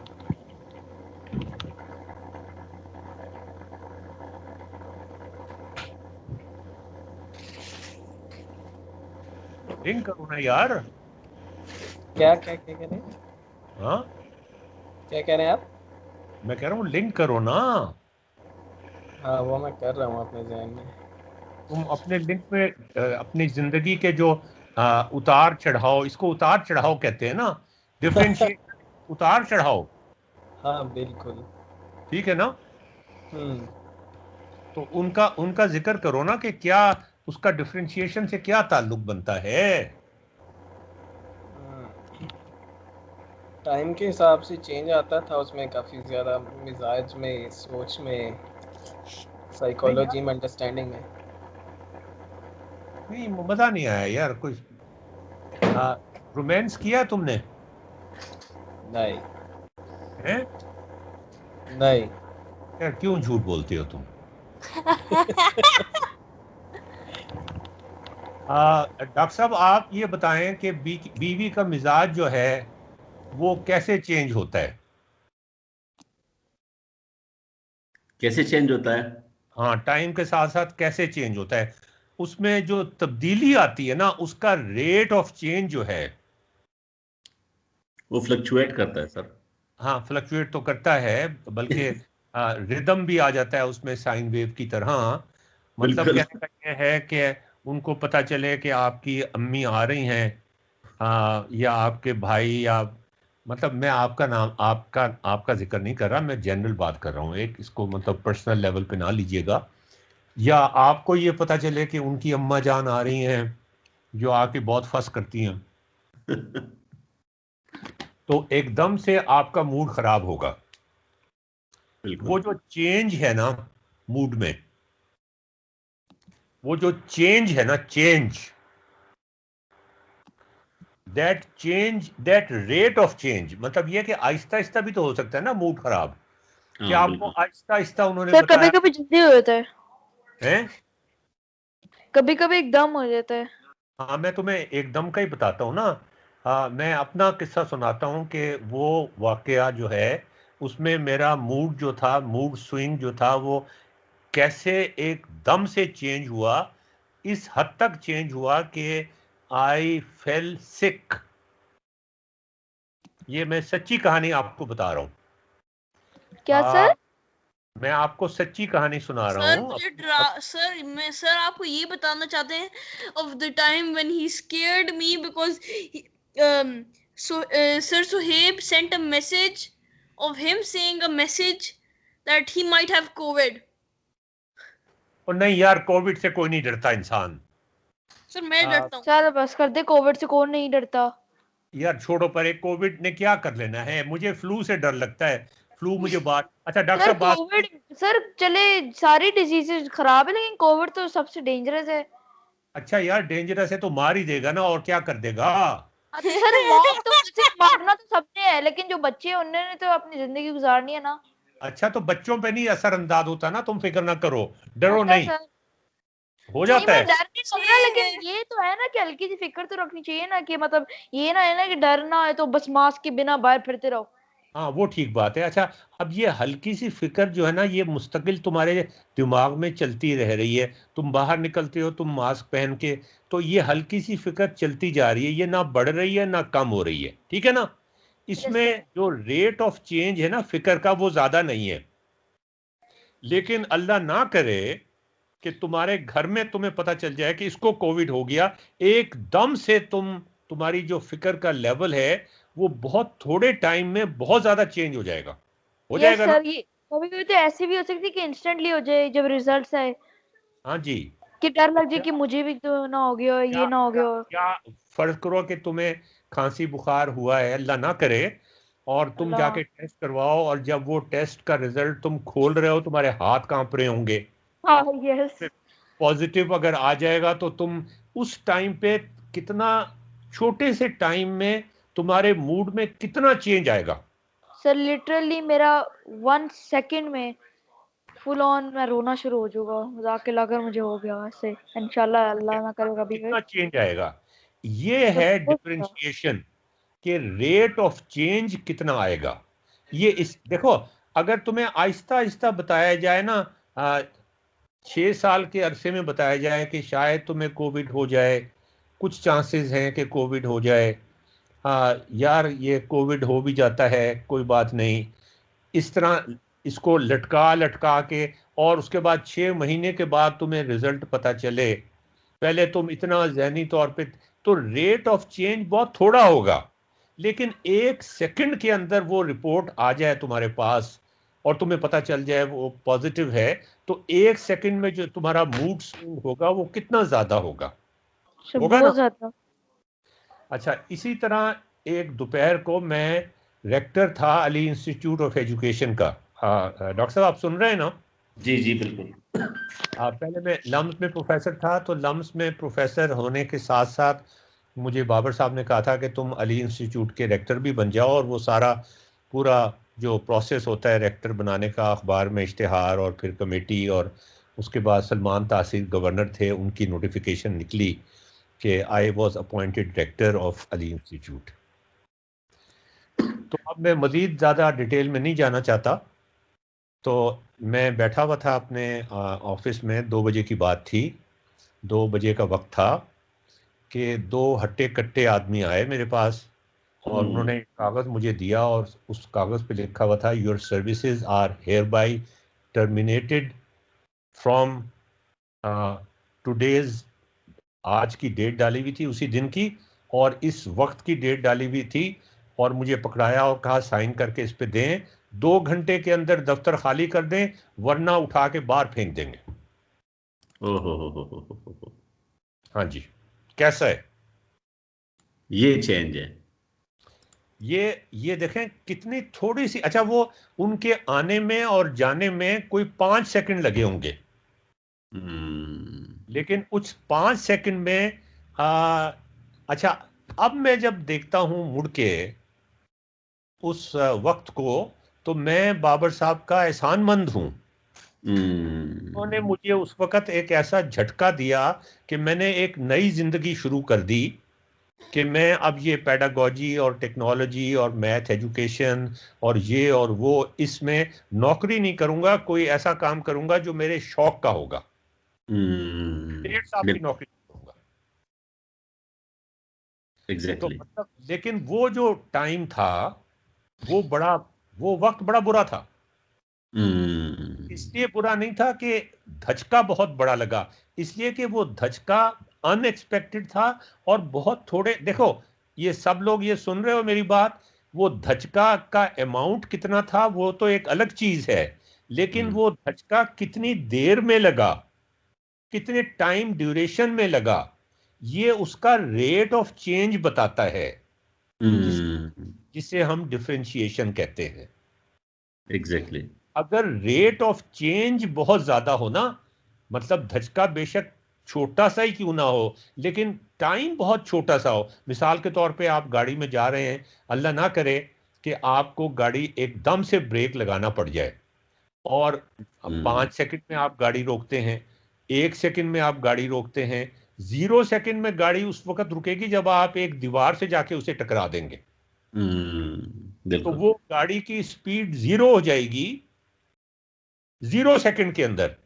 इसका मतलब यह है कि rate of change of speed वो अगरचे आपकी ज्यादा नहीं थी, 30 किलोमीटर पर आवर थी, लेकिन वो एकदम से 0 हो गई, बहुत थोड़े टाइम में वो एकदम से 0 हो गई। सर मेरे साथ एक दफा ऐसा होता है कि रेन हो रही थी, तो ना हम स्पीड से जा रहे थे, जब मोड़ा ना वो फुटपाथ पे हमारी गाड़ी ना स्किट होके लगने लगी थी। वो तो अल्लाह का शुक्र है मेरे बाबा ने आई थिंक हैंड ब्रेक ऊपर कर ली थी या तो ब्रेक मार ली थी तो बच गई, वरना हम सीधा अभी उसमें जा रहे थे, वो उसमें फुटपाथ पे। अच्छा, तो ये जो, तो तुम मेरी बात समझ रहे हो मुस्तफा और नादिर, कि चेंज कितना आ रहा है और कितने थोड़े टाइम में आ रहा है। इसको रेट ऑफ चेंज, रेट का लफ्ज जो है ना, वो कितने टाइम में आ रहा है। अगर मुझे वो निकालने का प्रोसेस शुरू करते और मुझे नोटिस दिया जाता निकालने का, और मैं उसके लिए फाइट करता, और मैं कोई उनके सामने अपनी सफाई पे, अगरचे मैंने सफाई पेश नहीं करनी थी, मैंने कहना था जी मैं जा रहा हूं, ठीक है, लेकिन मुझे इसका कोई वो नहीं है, इसकी पशेमानी नहीं है कि उन्होंने मुझे कोई मौका नहीं दिया सफाई करने का। वो क्या, किस किस्म की सफाई? निकालते निकालें, ठीक है, ऐसी की तैसी, क्या फर्क पड़ता है? रिस्क अल्लाह अल्लाह देता है ना जी। बिल्कुल। वो फैज साहब का शेर है कि वो बुतों ने डाले हैं वसवसे के दिलों से खौफे खुदा गया। वो ये सेठ का खौफ या अपने सीनियर का खौफ या अपने डीन का खौफ या अपने रेक्टर का खौफ, ये सारे खुदाई बनाए हुए ना, बुत बनाए हुए हमने। वो क्या शेर था वो पड़ी हैं ऐसी क़यामतें कि ख्याल रोज़े जज़ा गया। वो पहला शेर क्या था? वो बुतों ने डाले हैं वसवसे कि दिलों से खौफ खुदा गया। वो पड़ी हैं ऐसी क़यामतें कि वो पड़ी हैं ऐसी क़यामतें कि ख्याल रोज़े जज़ा गया। अच्छा, तो मैं फिर दूसरे दिन ही मैंने ये तो सोच लिया था कि मैं कुछ करूंगा, लेकिन जाहिर है वो इंसान बार बार वो उस चीज़ को सोचता है कि यार मुझे क्यों निकाला, जैसे नवाज शरीफ कहते हैं मुझे क्यों निकाला। तो मतलब ये कि जहन जो है वो बार बार उस तरफ जाता है ना। तो आई कंसल्टेड माय फिजिशियन, वो बेचारे की डेथ हो गई कोरोना में। ही वॉज अ साइकेट्रिस्ट ऑल्सो। मैंने उससे कहा जी कि मेरी तबीयत ख़राब है, मैं कुछ करना चाहता हूँ ज़िंदगी में। आई वॉज 60 years old, आज से 12 साल पहले की बात है। 60 years old, और इस 12 साल में ही मैंने मज़े के काम किए। तो उसने कहा जी कि आप करें काम। मैंने कहा जी लेकिन मुझे डिप्रेशन होता है भाई, मेरे साथ जो कुछ हुआ है, मैं बड़ा पॉजिटिव थिंकर हूँ लेकिन उसके बावजूद डिप्रेशन। कहने लगा कि काउंसलिंग करवा देते हैं। मैंने कहा काउंसलिंग से कितनी देर में फ़ायदा होगा? उसने कहा 6 महीने में। मैंने कहा 6 महीने तो मैंने इंतज़ार नहीं करना। तो कहना फिर क्या करें? मैंने कहा जी दवाई दें। कहता है एंटी डिप्रेसेंट दें आपको? मैंने कहा हाँ। कहता है वो तो बड़ी हैवी देनी पड़ेगी फिर आपको, और वो मैं रिकमेंड नहीं करूंगा आपको कभी भी, इसलिए कि अगर आपने खानी शुरू कर दी उसके बड़े गंदे साइड इफ़ेक्ट्स, ख़राब साइड इफ़ेक्ट्स होते हैं, और आपको फिर वो सारी उम्र खानी पड़ेगी। मैंने कहा खानी पड़ जाए कोई बात नहीं, मैं 60 साल का तो हो गया हूँ, साइड इफेक्ट क्या हो गए? किडनी फेल होगी, हार्ट अटैक हो जाएगा यार, मतलब 60 साल के बाद क्या फर्क पड़ता है? वो फिर मुझे एक और साइकेट्रिस्ट के पास लेकर गया, उसने भी मुझे यही कहा। पहला सवाल उसने ये पूछा कि वो डॉक्टर साहब मेरे दोस्त थे, वो मुझे लेकर आए थे, आप इनके रिश्तेदार हैं? मैंने कहा नहीं, मेरे रिश्तेदार तो नहीं, मेरे डॉक्टर हैं, दोस्त हैं। कहेंगे आपका कोई रिश्तेदार नहीं, आपके कोई बीवी बच्चे नहीं, आप लावारिस है? मैंने कहा नहीं लावारिस तो नहीं हूं, बीवी बच्चे हैं मेरे। तो कहेंगे वो आपके साथ क्यों नहीं आए? ये उसका सवाल था साइकोलॉजिकल पॉइंट ऑफ व्यू से। आप समझ रहे हैं ना डॉक्टर साहब? जी बिल्कुल बिल्कुल। ये बंदा अकेला कैसे आ गया? तो मैंने कहा जी कि वो मुझे पागल नहीं समझते, मैं अपने आप को पागल समझता हूँ। तो कहने लगे मेरे पास तो उल्टा हिसाब है कि लोग जो हैं वो आके कहते हैं हम पागल नहीं हैं, उनके रिश्तेदार पकड़ के लेकर आते हैं कि ये पागल है। अच्छा, मेरी बेटी और मेरा दामाद जो है, दामाद तो साइकेट्रिस्ट है, नहीं साइकोलॉजिस्ट है और प्रैक्टिसिंग साइकोलॉजिस्ट है, और बेटी भी साइकोलॉजिस्ट है। वो कहती ऐसे ही कहीं कुछ हुआ है नहीं, फैशन के तौर पे आप तो ये ऐसे ही कर रहे हैं, ड्रामे कर रहे हैं। तो खैर, to cut the story short, बहुत ज़्यादा मैंने जब उनके साथ लड़ाई झगड़ा किया तो they gave me anti depressant, a very heavy anti depressant. और आपको अंदाज़ा है कि वो 10 साल से मैं वो एंटी डिप्रेसेंट खा रहा हूँ, और मैं शुक्र अदा करता हूँ अल्लाह मियाँ का भी और उस दवाई का भी कि इस वक्त मैं आपके सामने बातचीत कर रहा हूँ। मुझे कोई पशेमानी नहीं है, और दवाई बड़ी इफेक्टिव साबित हुई है मुझ पे। जबरदस्त। देखें जी, पॉजिटिविटी भी तो बड़ा ज़रूरी होती है ना, इंसान अपनी पॉजिटिविटी बरकरार रखे कि नहीं यार। मतलब ख़ास तौर पे जो मेरे कैरेक्टरिस्टिक्स हैं जिस पे मेरे दोस्त मुझसे चिढ़ते हैं, वो ये कि आई एम अ कट्टर नेशनलिस्ट। मैं मुझे जैसे होता है ना, शादी पे आप कभी जाएं, मैं इसलिए जाना छोड़ दिया है, किसी के मरने पे जाएं, भैया बात एक ही होती है, ये मुल्क बड़ा ख़राब है। यार मुल्क ख़राब है तो जाओ, दफ़ा हो जाओ यहाँ से।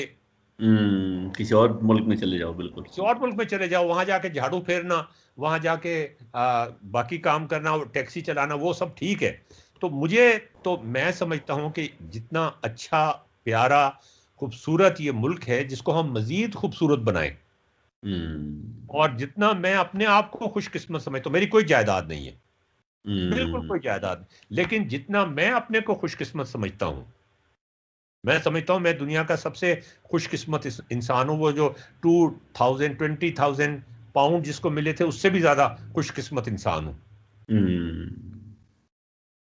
वो मेरी वाइफ कल कह रही थी, छोटा बेटा कह रहा था मैंने कोई जमीन लेनी है, तो मैं कैसे किस्तों पे ले लूं, तो मैंने कहा मुझसे ले लो पैसे।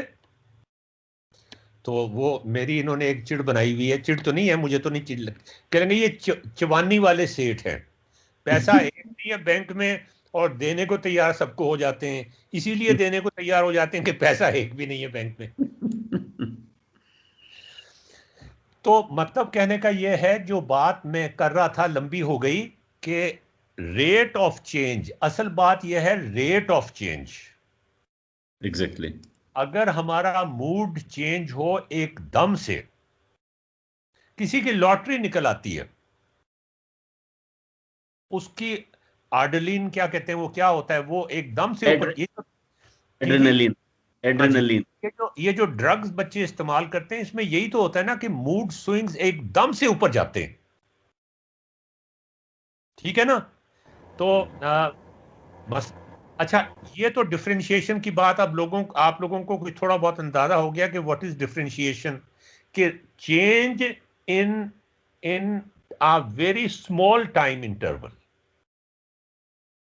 वो डिफरेंशिएशन है, वो रेट है, ठीक है ना, दैट इज इंपॉर्टेंट। अगर एकदम से तूफान आ जाए तो टेम्परेचर जो है वो यहां पर इस वक्त लाहौर में टेम्परेचर है 29 से फर्ज करें वो 10 पे चला जाए, उसके लिए तूफान की जरूरत है। एकदम से अगर टेम्परेचर चेंज करना चाहते हैं, अगर टेम्परेचर आप करना चाहते हैं 0, इसका मतलब स्नो स्टॉर्म की जरूरत है, और भी ज्यादा बड़े धमाके की जरूरत है।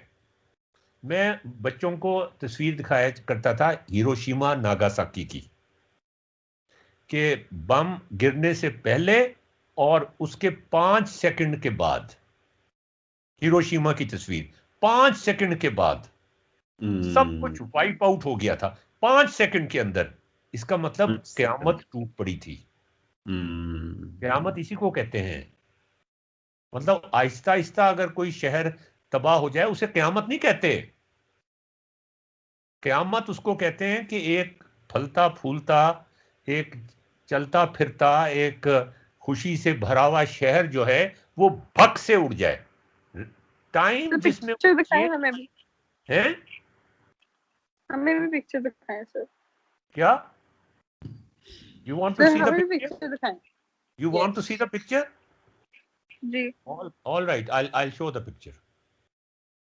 अब 1 मिनट जरा इंतजार करना, मुझे आई बुक्स ऑथर्स में जाना पड़ेगा।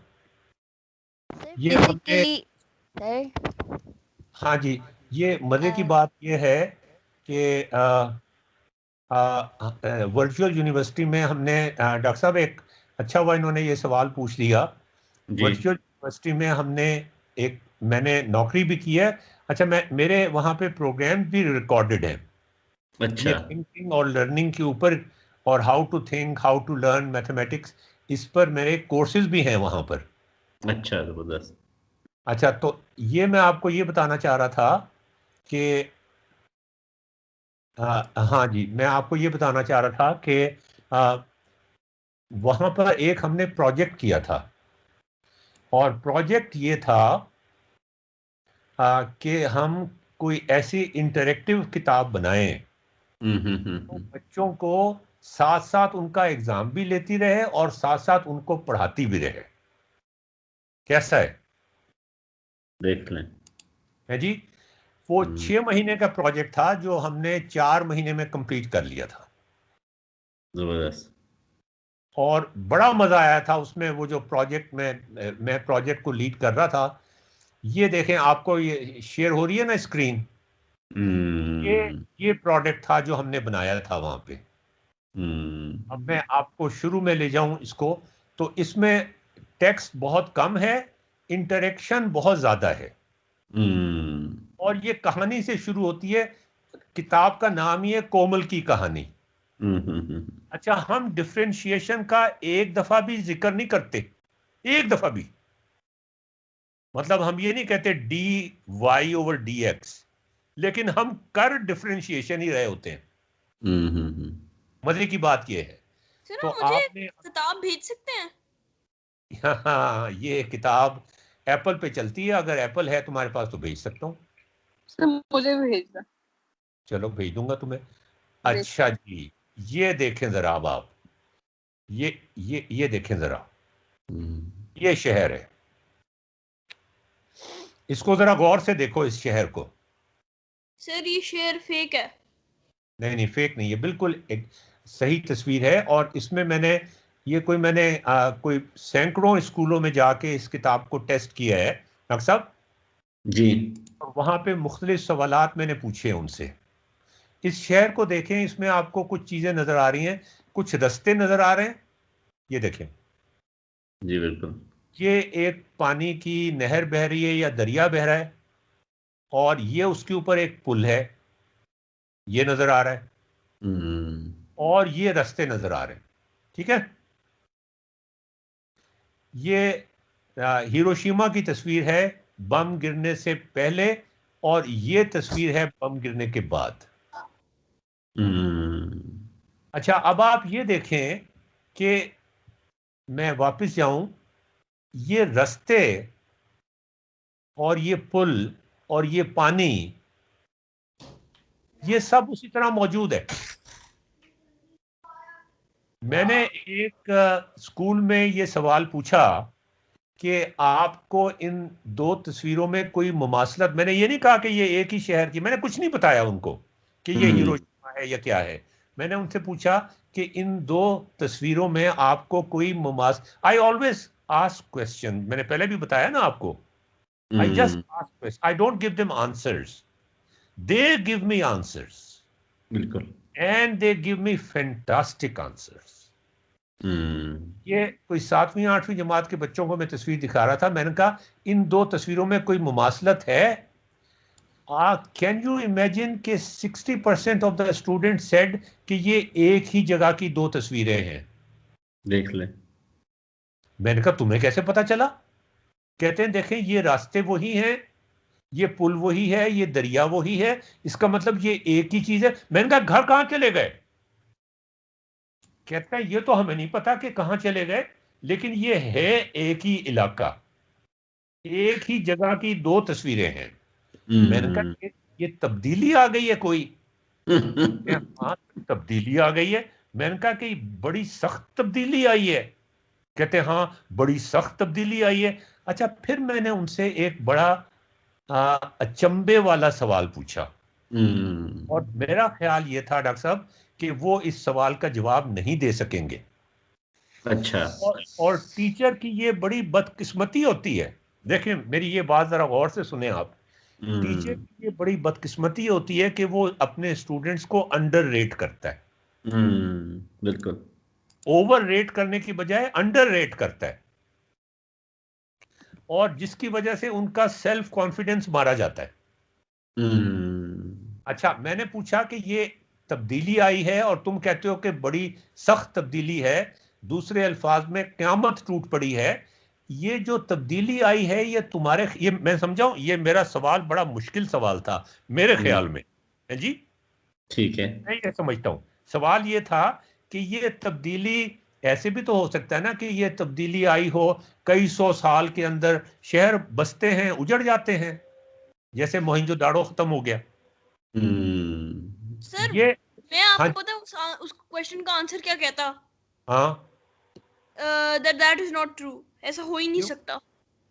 ये नहीं हो सकता। अगर कोई सर अगर 100 years या ऐसा कुछ टाइम ले लें, हाँ, तो फिर how come this river and bridge are basically untouched? और ये रास्ते, रास्ते भी और वैसे ये ही हैं, रास्ते, यस रास्ते भी नजर आ रहे हैं यही बिल्कुल उन्होंने वैसे। कहा। देखें आपने देखा डॉक्टर साहब, आपने ये कैसा इंटेलिजेंट जवाब है, जबरदस्त। देखें आपने, आप एक्सपेक्ट कर रहे थे कि चौथी जमात का बच्चा ये चीज भी ऑब्जर्व कर लेगा कि ये 100 साल में नहीं हुआ।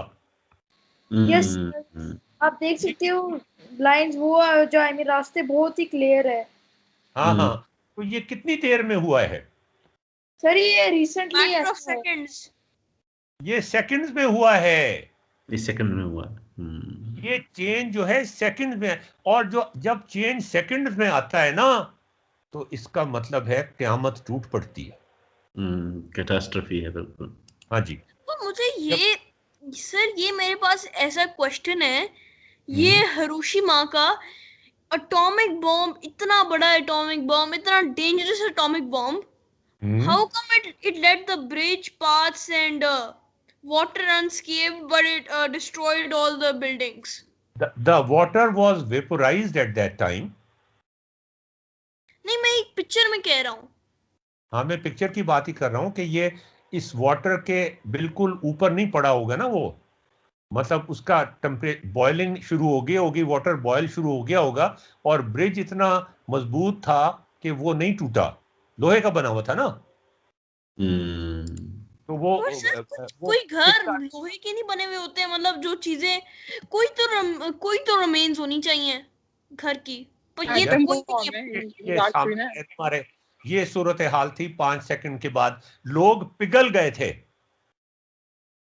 वो मरे नहीं थे, पिघल गए थे, आंखें बाहर निकल के नीचे गिर गई थी। अभी भी जो उनकी जनरेशंस पैदा होती हैं वो डिफेक्टेड पैदा होती हैं इस हाँ जी। तो जब ये चेंज बहुत थोड़े वक्फे में आता है ना, इतना बड़ा चेंज, जब रेट ऑफ चेंज बहुत ज्यादा हो जाता है ना किसी चीज का, तो क़यामत टूट पड़ती है। ये याद रखो। तो ये जो चेंज था ये बहुत जल्दी में आया था। अच्छा, फिर मैं उनको ये शहर का नक्शा दिखाता हूँ, लाहौर शहर का नक्शा, और मैं कहता हूँ कि ये देखो, ये अभी भी वैसे ही है जैसे पहले थी। फिर मैं उनको ये कलमा चौक दिखाता हूँ, ये कलमा चौक पुल बनने से पहले था, और अब ये कलमा चौक दिखाता हूं मैं। तो मैं इनसे पूछता हूं कि ये आपके ख्याल में फौरी तौर पे तब्दीली आई है या आहिस्ता आहिस्ता आई है? नहीं, वो कहते हैं ये तो आहिस्ता आहिस्ता आई है। देखे ना, ये कैसे, ये बच्चे ये कैसे बातें सोच लेते हैं कि यहाँ रेट ऑफ चेंज बहुत स्लो है। ये तस्वीर कैसे बता रही है उनको कि रेट ऑफ चेंज स्लो है? सर, आप देख लें आप ये पिक्चर को देखिए जरा। इतनी सारी चीजें, इतनी रोड्स, और ये जो मिडल में भी जो चीज है, पता नहीं क्या बनी हुई है, इसको डिमोलिश करने में और इतना बड़ा पुल बनाने में थोड़ा सा तो टाइम लगेगा ना। ये कौन सा, ये इट टेक्स टाइम। अच्छा, तो सर डिस्ट्रक्शन जल्दी होती है, कंस्ट्रक्शन थोड़ी देर लगाती है।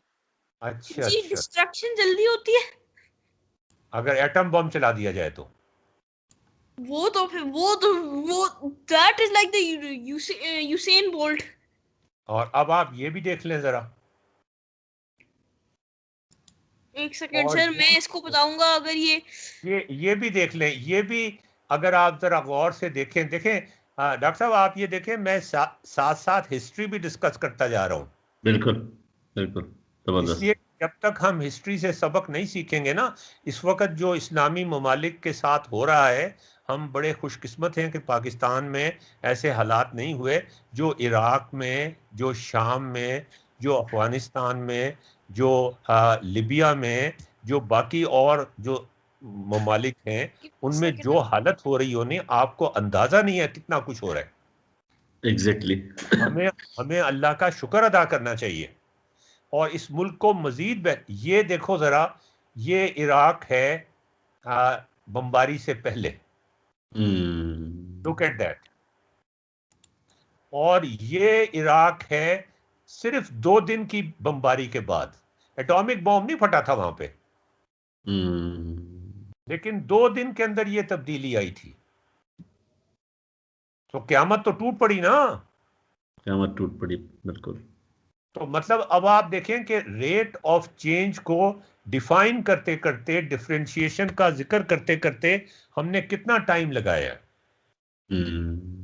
अब जब ये डिफरेंशिएशन का जिक्र इनके सामने आएगा तो हमेशा ये यही चीजें सोचेंगे कि ये मतलब इनको इस बात का एहसास होगा कि ये देखें, ये क्या है, ये चेंज कैसा है, ये बर्फ पड़ी हुई है इसके ऊपर, ये बाहर आ गई है, ये सही मायनों में विंटर है, वो तो अभी खिज़ां थी, वो तभी खिज़ां थी, ठीक है, ये बाहर आ गई है, ये सर्दियां आ गई हैं, और अब पता नहीं शायद ये बाहर आ गई है।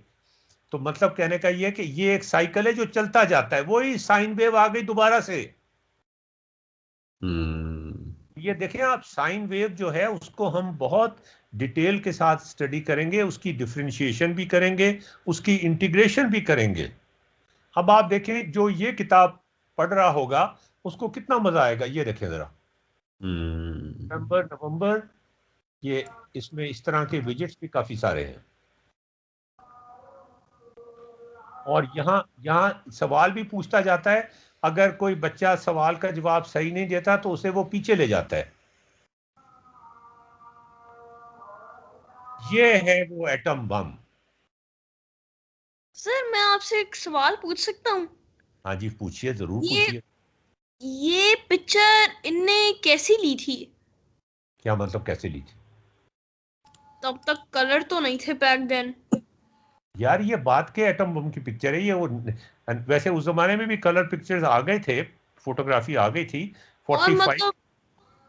1945 की बात हो रही है ना, लेकिन ये तो बाद के एटम बम की तस्वीर है। ये देखो जरा, ऐसा लगता है जैसे सूरज जमीन पे उतर आया है। और ये कितने कम टाइम में कितना बड़ा चेंज लेकर आता है। रेट ऑफ चेंज, बार बार मैं कहता हूं, rate of change, that is differentiation. और ये देखें जरा, ये एक बिल्डिंग को डिस्ट्रॉय किया है, जान के डिस्ट्रॉय किया है, एकदम से 5 सेकंड के अंदर ये इसका मलबा नीचे गिर पड़ा है। और आगे चलें, ये देखें, ये कारों का एक्सीडेंट हुआ तो ये फौरी तौर पे रुक गई हैं। फौरी तौर पे रुकने का मतलब ये है कि स्पीड एकदम से 0 हो गई है। वो उसी सूरत में हो सकती है जब इनका एक्सीडेंट हो जाए। उसके बाद फिर हम फिर और चीज़ों पे आ जाते हैं, हम रेट ऑफ चेंज कैलकुलेट करते हैं।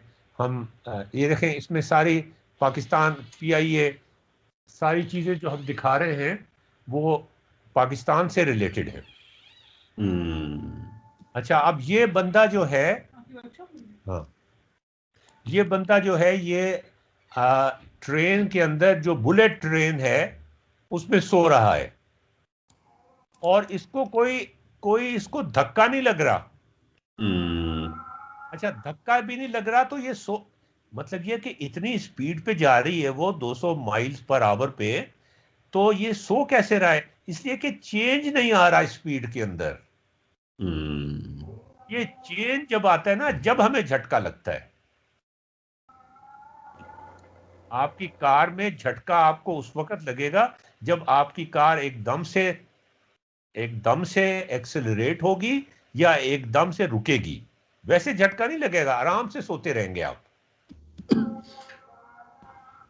अब ये देखें, वैसे हमने ये केमिस्ट्री में पढ़ा था, rate of change of speed. ये अब आप देखें कि ये बस जो है, ये अगर 10 सेकंड के अंदर जाती है तो ये बंदा पीछे की तरफ हो जाता है, और अगर कब ये बंदा आगे की तरफ हो जाता है। अगर ये 20 सेकंड के अंदर बहुत आहिस्ता आहिस्ता चेंज आए तो इस बंदे को कोई फर्क नहीं पड़ता। ये देखें, यहाँ 0 था, यहाँ एकदम से 50 हो गई 10 सेकंड के अंदर, तो ये पीछे की तरफ गिरने लगा, और फिर एकदम से 0 हो गई तो फिर ये आगे की तरफ गिरने लगा।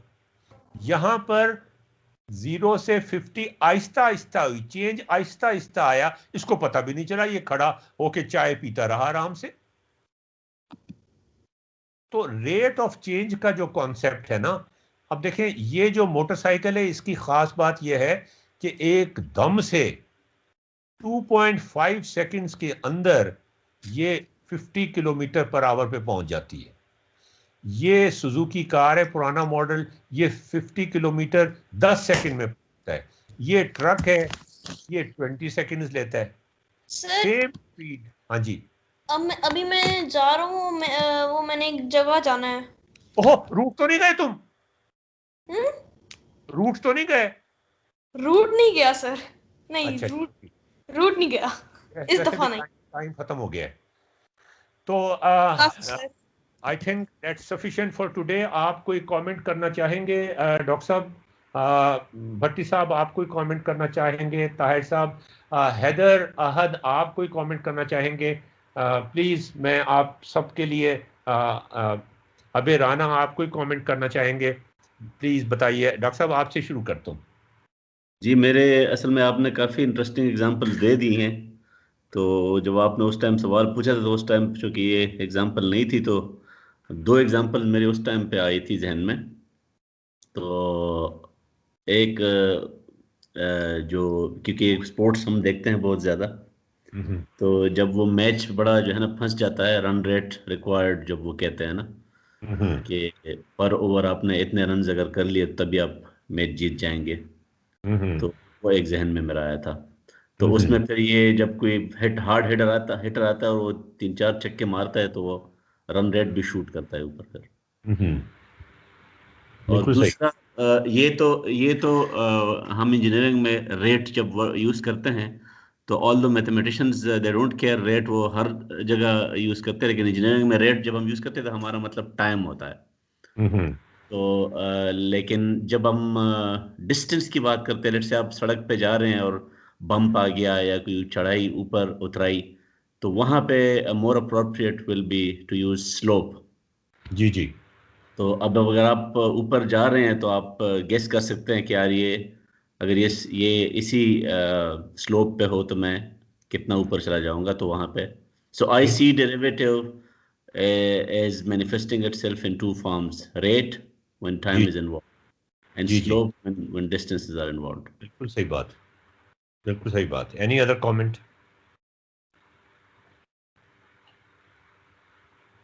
जी हैदर अहद साहब। जी सर। डिफरेंशिएशन का यार मुझे तुमसे पहले पूछना चाहिए था कि तुम्हारा क्या कॉन्सेप्ट है डिफरेंशिएशन का?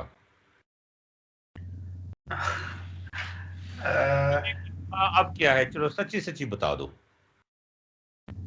अब सर क्लियर है, जरा बेहतर है आई वुड से। पहले तो मुझे वो बिल्कुल मतलब वही बात है कि जो क्लास में आप थोड़ा मेमोराइज करते हैं इन योर कैलकुलस कोर्स और कोर्सेज, वही सेम चीज़ है कि आप जो स्टडी कर रहे होते हैं सिंपल बस सॉल्व करते हैं क्वेश्चन और कोई रेलेवेंट एग्जांपल नहीं आ रही होती। यू आर राइट कि ये मतलब ये मेरे लिए दोबारा से, हालांकि मैं थोड़ा सा देखा भी हुआ पहले, बट स्टिल एक न्यू फीलिंग आती है हमेशा।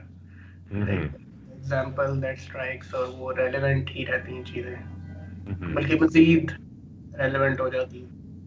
हाँ, अबे राना हमारे दोस्त हैं इंडिया से, दिल्ली से।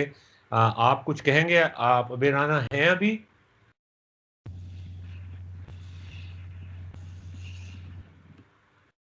अबे राना आप हैं अभी? नहीं सर, ऑफलाइन हो गया वो। अच्छा, आप ताहिर साहब आप कुछ कहना चाहेंगे? फिर भट्टी साहब से पूछ लेते हैं, फिर बाकी सब लोग तो इंट्रोडक्शन वगैरह तो सबका हो गया है। बताइए सर, लीव कर सकते हो? बताओ। हाँ लीव कर सकते हो। अल्लाह हाफ़िज़ सर। हाँ जी ताहिर साहब आप? सर डेफिनेटली हम पिछले 3-4 वर्कशॉप से पढ़ रहे हैं, तो मेरा थोड़ा सा कॉन्सेप्ट क्लियर था कि रेट ऑफ चेंज और ये कैसे डेली लाइफ में और रियल लाइफ में यूज होता है और कैसे ये instant rate of change shock करता है। इसकी भी हमने पहले एग्जांपल्स पढ़ी थी ये। तो भट्टी साहब? मैं एक टेढ़ा सवाल स्टूडेंट से करता हूँ, वो भी आपके साथ शेयर कर देता हूँ, ये जरूर। डेरिवेटिव से रिलेटेड। हम्म, क्योंकि मैं वो वैसे ही ना उनको थोड़ा सा स्टिमुलेट करने के लिए मैं उनसे कहता हूँ कि जब आप कहते हैं कि अक्सर आपने बुक्स में देखा हुआ है कि डेरिवेटिव को वो स्लोप से वो करते हैं ना, कि इट रिप्रेजेंट्स अ स्लोप। तो मैं उनसे अक्सर ये 4th 5th सेमेस्टर के स्टूडेंट से मैं कहता हूँ कि अगर ये स्लोप ही है तो इतना खौफनाक नाम इसको देने की क्या जरूरत थी डेरिवेटिव, तो इसको स्लोप ही कह देते। तो अभी तक मुझे कोई एक स्टूडेंट ने भी अभी तक अनफॉर्चुनेटली जो इसका जवाब नहीं दिया है। अच्छा, स्लोप को अगर आप गूगल करें तो आपको वो बच्चों का जो स्लोप होती है ना, जो जिसपे से ऊपर से वो फिसल के नीचे आते हैं, बिल्कुल बिल्कुल, वो उसकी तस्वीरें आ जाती हैं। बिल्कुल। क्या उसमें आपने नोट? जी मैथमेटिक्स में जो स्लोप है वो तो ज्योमेट्री में स्लोप एक वेल डिफाइंड कॉन्सेप्ट है, तो मैं उनको पहले वो रिमाइंड कराता हूँ। जी जी, तो वो स्लोप जो बच्चे जिस पे फिसल के नीचे आते हैं उसमें आपने देखा होगा कि वही मैथमेटिकली अगर उसकी स्लोप की बात की जाए तो जो बड़े बच्चों की स्लोप होती है, बड़े बच्चों का जो वो स्लोप होती है जिस पे वो फिसल के आते हैं, वो स्लोप ज़्यादा रखी जाती है, मैथमेटिकली भी ज़्यादा रखी जाती है। जो छोटे बच्चों की स्लोप होती है वो अगर पहले ज़्यादा रखी जाती है तो बाद में कम कर दी जाती है ताकि वो आहिस्ता आहिस्ता नीचे आए, गिरे ना। तो वहां पर भी वो बड़ा रेलेवेंट हो जाता है ये कॉन्सेप्ट कि स्लोप का कॉन्सेप्ट। स्लोप आपको नजर आ रही है उस झूले की तरह, झूला तो नहीं कहते उसको, वो जिस पे फिसल के नीचे आते हैं, और बच्चों की आदत ये होती है कि वो उल्टा चढ़ने की कोशिश करते हैं उसके ऊपर। एग्जैक्टली। पता नहीं क्या ये है बच्चों के अंदर, सब बच्चों के अंदर यही आदत होती है कि बजाय इसके ऊपर से नीचे आए वो नीचे से ऊपर जाने की कोशिश करते हैं, सीढ़ियों की बजाय वो उधर से ही चढ़ने की कोशिश करते हैं। क्यूरियोसिटी है ना सर, क्यूरियोसिटी हाँ तो होती है उनमें। जी जी, चलिए जी, बड़ी मेहरबानी आप सबने ज्वाइन किया, आपका बहुत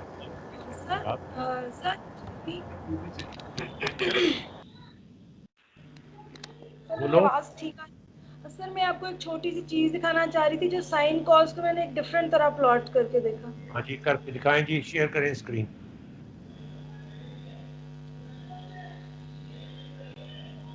अच्छा, इसने कोई दूसरा प्लॉट निकाला है। देखें ना, ये हम ये भी एनकरेज करते हैं कि मुख्तलिफ एंगल से देखने की कोशिश करें चीज़ों को। बिल्कुल, ये बड़ा ज़रूरी होता है, एक एंगल। वो बंदा जिसकी फरमाइश पे मैंने निकाला था वो तो चला गया है, दैट वाज मुस्तफ़ा। लेकिन ये देखें सर, मैंने इसको 3D में प्लॉट करके देखा। अच्छा, ये हमारा सर्कल है ना, तो मैंने जो थर्ड डिमेंशन थी एंगल उसमें प्लॉट कर दिया। अब सर ये देखें कि यहाँ पे आके ये वाली जगह अब एंगल और ग्रीन वाली लाइन नजर आ रही है ना, तो दिस इज साइन।